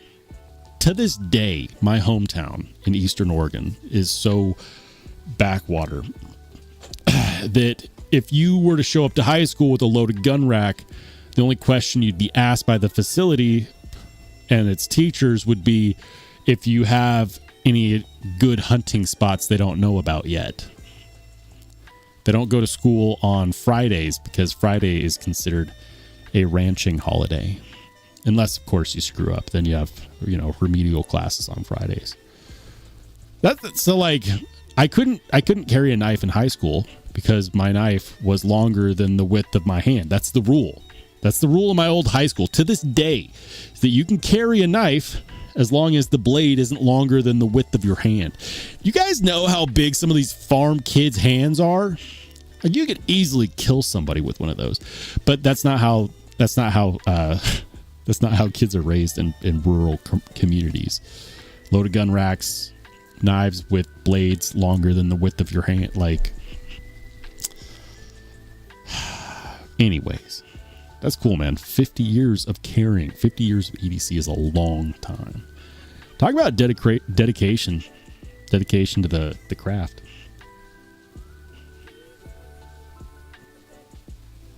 Ed says, you and Duty and Dope should do it again.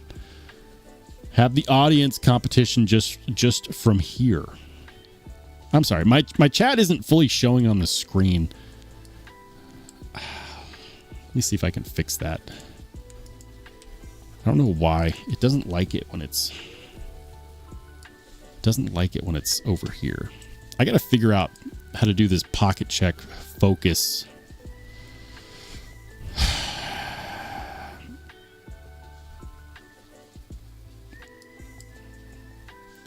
I gotta fix it. Hold on.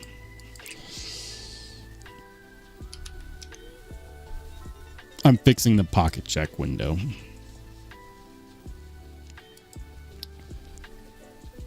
All right. Where was I? It's over there. We stopped at John Tegamori. All right, I'm gonna pull that up and then I'll go back. Hold on.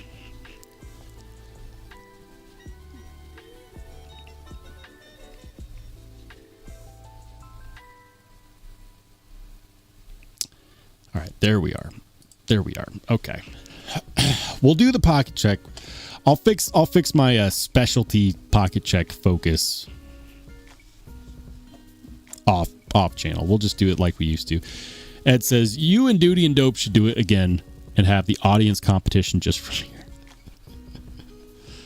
I mean, I would if you'd asked me that back then, I would have said, well, I mean, you know, like we're the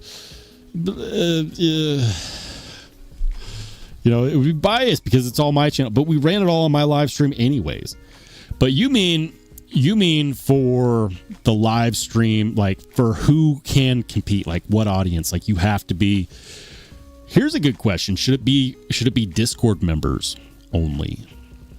I haven't talked to Duty's Daggers directly in months. We didn't really have a falling out. We just kind of had like when two lanes on a highway split and go different directions at random. I haven't talked to Duty's Daggers in a while, so I'd have to reach out to Kevin and see if he'd be willing to do it. I talk to Jason every single freaking day. I know he would do it because he's always poking at me like, when are you going to do another Mod Mayhem? So you're saying get the Blade Cartel back together, but only... I don't know how you could guarantee that it's only audience members from this audience, though, that join in. 5 minutes ago, I asked the question, should EDC Mod Mayhem V2 be only this channel and its audience? What did you guys say? You guys said 25 votes, 80% said yes, 20% said no. 20% of you guys said no. What's 20% of 25? 5? Math is hard. Leave me alone. Jim says, okay, I'll flex 65 years carrying a knife. Talk about a milestone. You guys are making me feel like I'm brand new. Congrats on 65 years carrying a knife, Jim. The question is, do you still have your first knife 65 years later?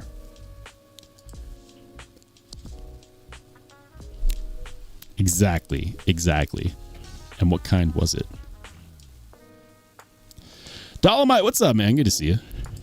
Yes, it's an Imperial cigar. I'm not familiar with that. John Tagamori carried Paramilitary 2 in Rex 76. I'm sorry, John.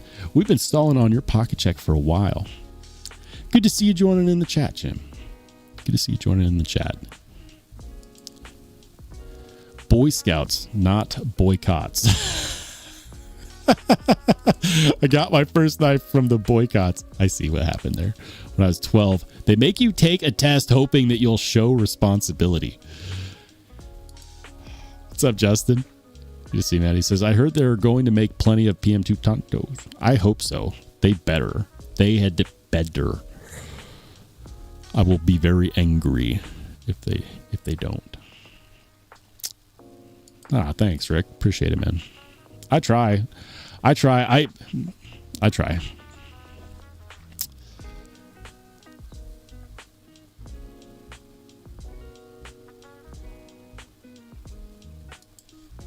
Rick says, I like this better than hot sauce. The EDC Mod Mayhem?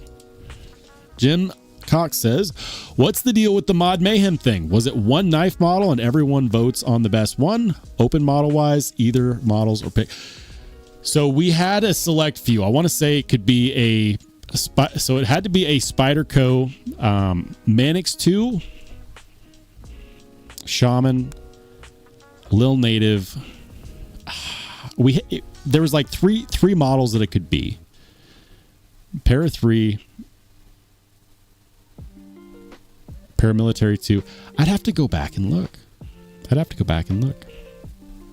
But there were guidelines, right? Ah, man, I gotta go back and find that old live stream. The EDC Mod Mayhem live stream. I could probably search for it on my channel. Hold on. You guys ready for a blast from the past? I bet you money I still have this. I'm just going to search for it on YouTube. EDC Mod Mayhem, baby. EDC Mod Mayhem. Oh, there. This was the video that I did for it. Why does it say a year ago? It was longer than a year ago. I swear it was longer than a year ago.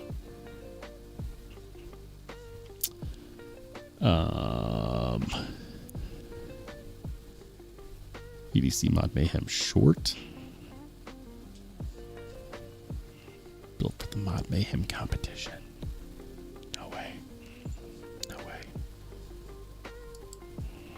Was this Bluetooth blades? Okay, guys. It is Bluetooth blades. I haven't seen Bluetooth blades in forever. Mod Mayhem build. Yeah, he did a full zirconium freaking Black shaman. Zirconium.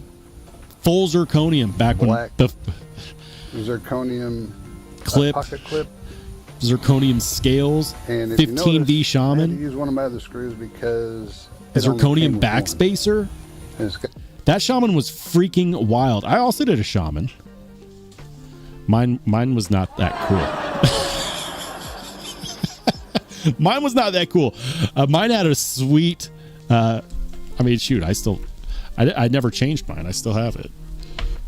This was my entry. Barclay CNC, Lines of Hezron, Fade Anno, Rips Garage Tech clip. I left the backspacer stock because I absolutely love the fact that Spyderco does these backspacers in the same steel that the blade is made out of. So yes, I still have mine. I still love mine. This knife is badass. But it's not full zirconium. Bluetooth Blades Shaman was insane.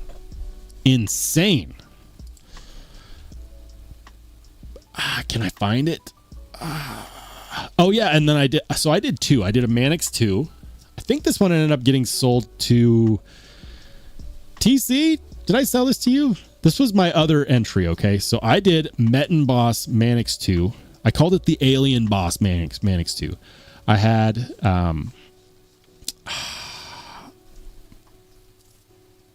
man. This was Knife Dopes. Where is the actual live stream though? Where's the actual live stream? Oh, yeah, here it is. Here it is. Oh man. All right.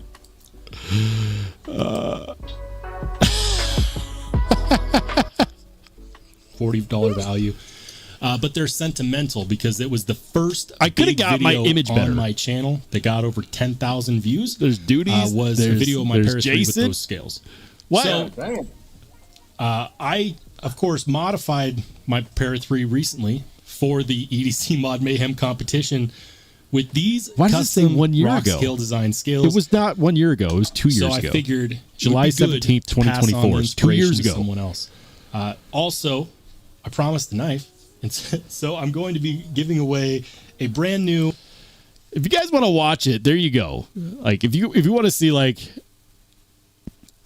I want to say that my camera work has gotten better. It was pretty decent back then though. Like, but the lighting color is a little bit warm. I'm still using the same setup for microphone. My camera quality has gotten better. 2 years ago though. It says 1 year, but that's not true because it was July 17th, 2024, which is 2 years ago. Anyways, I'm going to get back to the pocket check because there's still folks I haven't done pocket checks for. If you guys want to see, nope, wrong one. If you guys want to see the EDC Mod Mayhem to know what people are, what's being referenced, look for it. Look for it. It was. This was months in advance, guys. I want to say this was like 2 months out. So look for a live stream 2 months before this one. This is the official competition where we post results and we posted pictures. Like I put up a website and everything.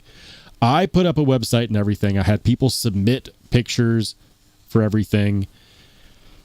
And then I put it all together like this with Duty's Daggers and Knife Dope. We hosted it on my live stream. 500 views.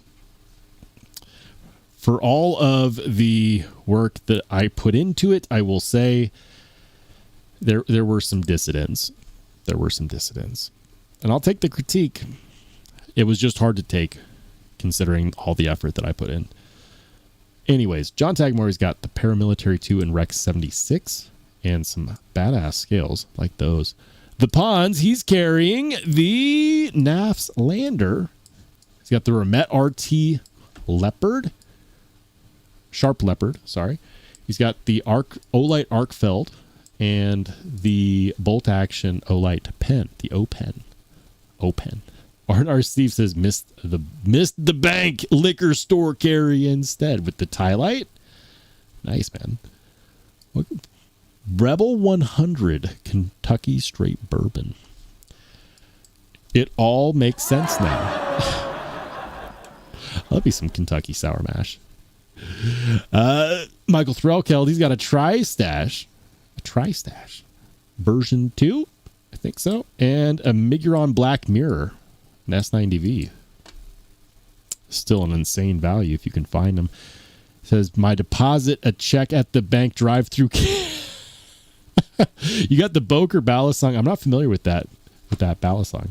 I like that blade shape though. Nice harpoon.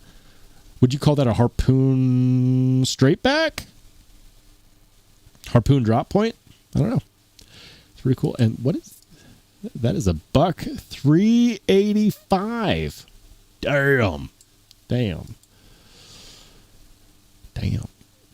Let's see. Gizmalion is the last, or I should say the first person to post in the pocket check today. He's got the Kaiser Mini Momo, the TRM Atom, the Kaiser Rays, the Quiet Carry Waypoint, and a Spyderco Tenacious that just won't leave my pocket. There you go, guys. There you go. Guys, I got to say, thank you everyone for all the participation tonight.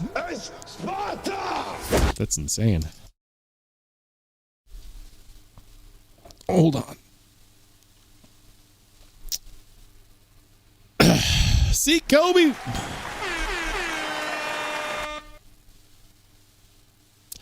I think I just rolled right back over your super chat, right? Or is that a new one? I scrolled up. Thank you again, man. I appreciate it. Skull says, restore the cartel. The Blade Cartel? Duty's Daggers would have to talk to us again. I don't know what happened, man. Like, we were all in a chat together. Jason, the dude, myself. We had a few other guys in there too. And then one day, like, the dude just wasn't there. And he continued not to be there.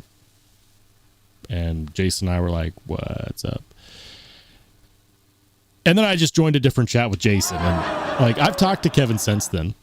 And we're cool, man. Like, there's nothing there. Like I said, we just... Sometimes people do this. And that's fine. Meanwhile, he's been killing it. Duty's Daggers has been killing it. He's widely known as a super trustworthy channel. A very solid guy. Someone who has set up his own business rather well. He's one of the better channels that you can watch easily. Easily.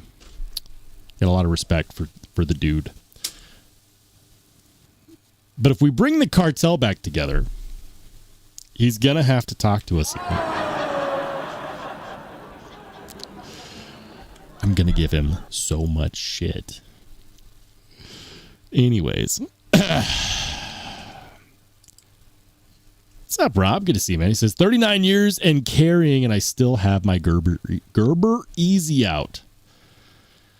Man, you guys make me feel brand new. I've only had a knife now for 28 years. I haven't even carried a knife every day for 28 years. That's just when I got my first one. My dad gifted me one at 7 years old. Right after I cut myself while borrowing his. I think he got tired of me borrowing his knives, and he's just like, I'll just get you your own. You can cut your fingers off with your own knife. And I still have that knife. Still have that knife. Lone Star, what's up, man? He says, how much should I pay for my knives to be cool? I don't know. There's some really cool knives that don't cost that much.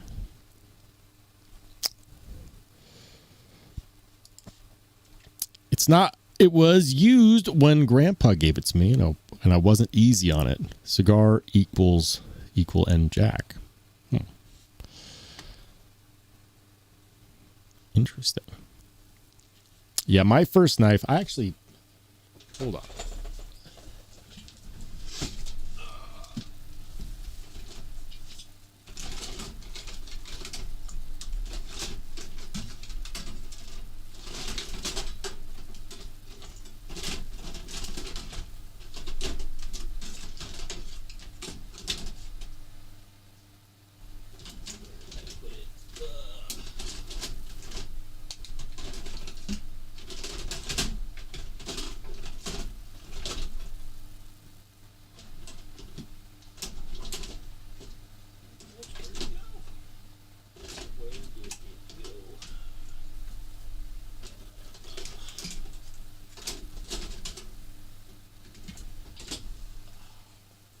That's not where I put it.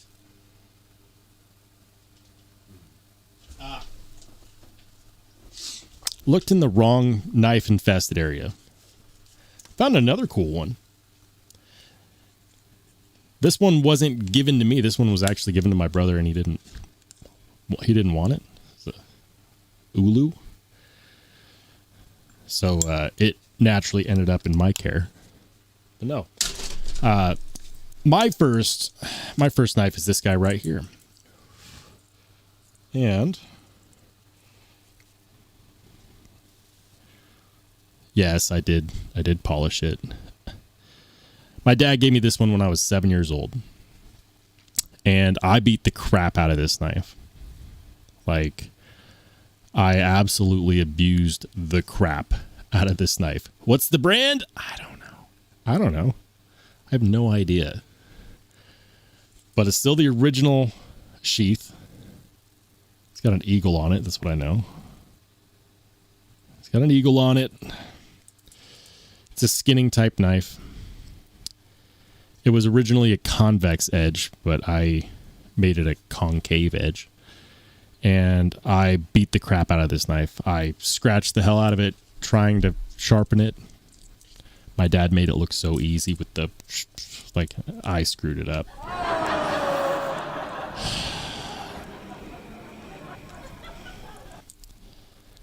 Well, my dad passed away in 2020. this became one of those items that all of a sudden became worth so much more to me. Now my fingerprints all over it. So I was going through a hard time when my father passed, and all of a sudden the things that he had given me that were physical things that I kept over the years all of a sudden became a focal point for me. And right as I drop it. And anyways, this knife was the first knife that he ever gave me. And I was looking at it, doing some reminiscing, and I just noticed all of the scratches. I noticed all of the lack of care that I'd shown it over the years. And all of a sudden, I became obsessed with making it right. And so and this was way before I had a channel. I went to Home Depot. I bought 10 different grits of wet dry sandpaper, and I polished it by hand. That's right. This is hand polished with no freaking experience whatsoever. Like I'd never modified a knife before. I didn't even realize. And it's not great, but it's way better than it was. Like, you guys don't understand. This thing looked beat to hell. So I polished the crap out of it, and then I sharpened it on a Lansky sharpener. This on a Lansky sharpener. I've got a couple really expensive knife sharpeners. I could probably give it a better edge than I gave it back then, although that is pretty sharp. My first knife story. I was borrowing my dad's pocket knives out of his nightstand at 6 years old. He came home from work to find my arm covered in blood because I was an idiot and it was a slip joint and I cut myself, trying to hide the fact that I didn't know how to properly open and close it. My mom was angry. I got the parental justice that was still very common back in the 1990s. And afterwards, my dad had a talk with me about how knives are not toys. Oh, Dad, if you could see me now. But a few months later was my 7th birthday. And to my shock and my mom's shock, this was his birthday present to me for my 7th birthday. And he said, you're going to make mistakes. You're going to learn the lessons the hard way.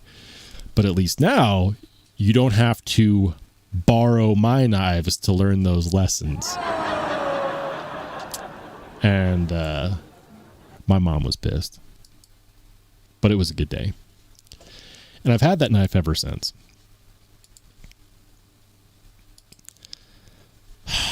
Must we share that video? I swear. It could have been better. It could have been better. It could have been better. Guys, there will be an EDC Mod Mayhem number 2. I'm not kidding. What? Steve, stop.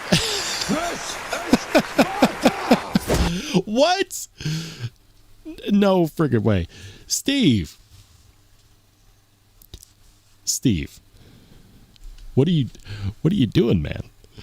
Another $100 super? He says, I'm not kidding. Clearly. Steve. Thank you, man. I don't know what to say. He's not kidding, Jim. Gee, Steve, thank you, man. He says, Rollshambo, check out my new Utzler Duckling liner lock. I'm having a hard time focusing, Rob. I'm having a hard time focusing.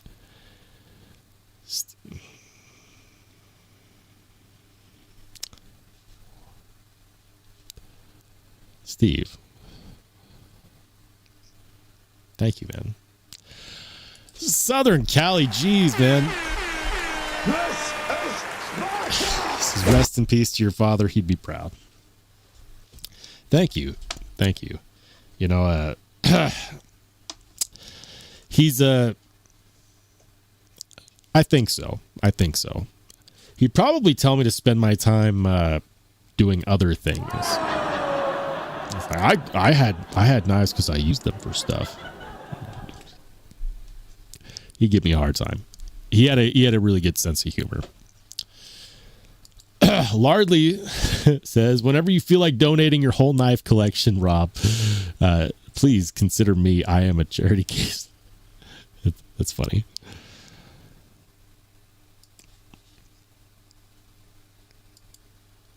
Steve has been dominating on the donations all night. Steve, thank you so much, man. Incredible support. I don't know what to say. I'm floored by the generosity, guys. Truly floored. You win. There will of course be a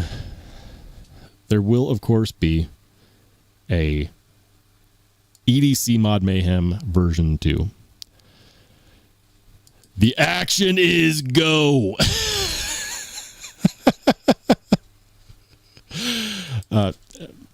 There will be an EDC Mod Mayhem version 2.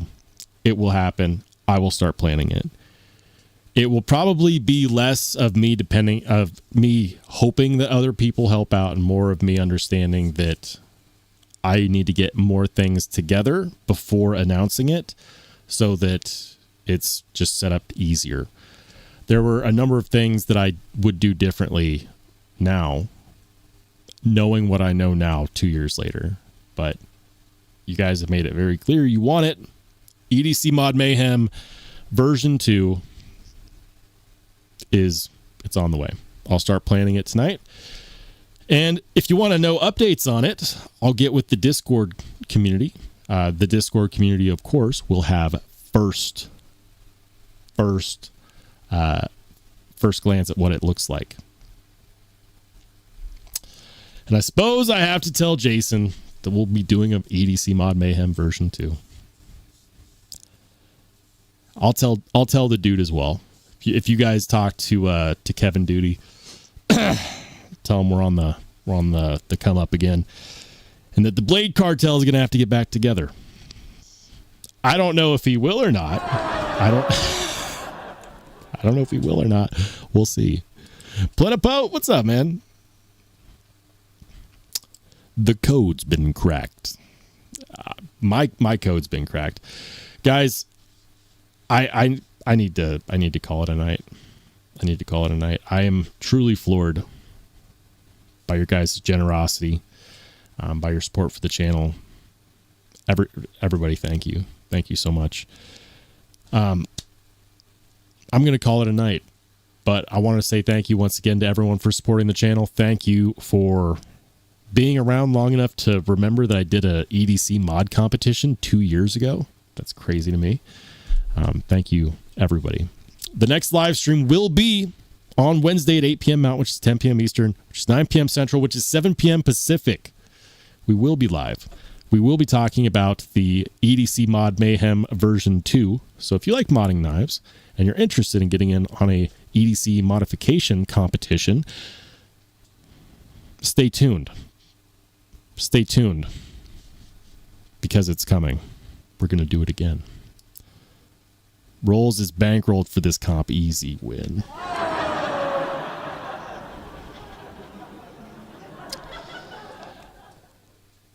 I wasn't modifying knives myself back then. I was just adding on parts.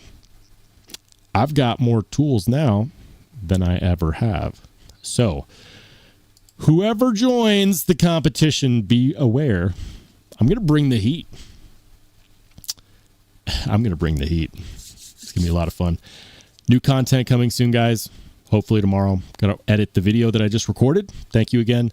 Have a good rest of your weekend. I will see you guys on the flip side.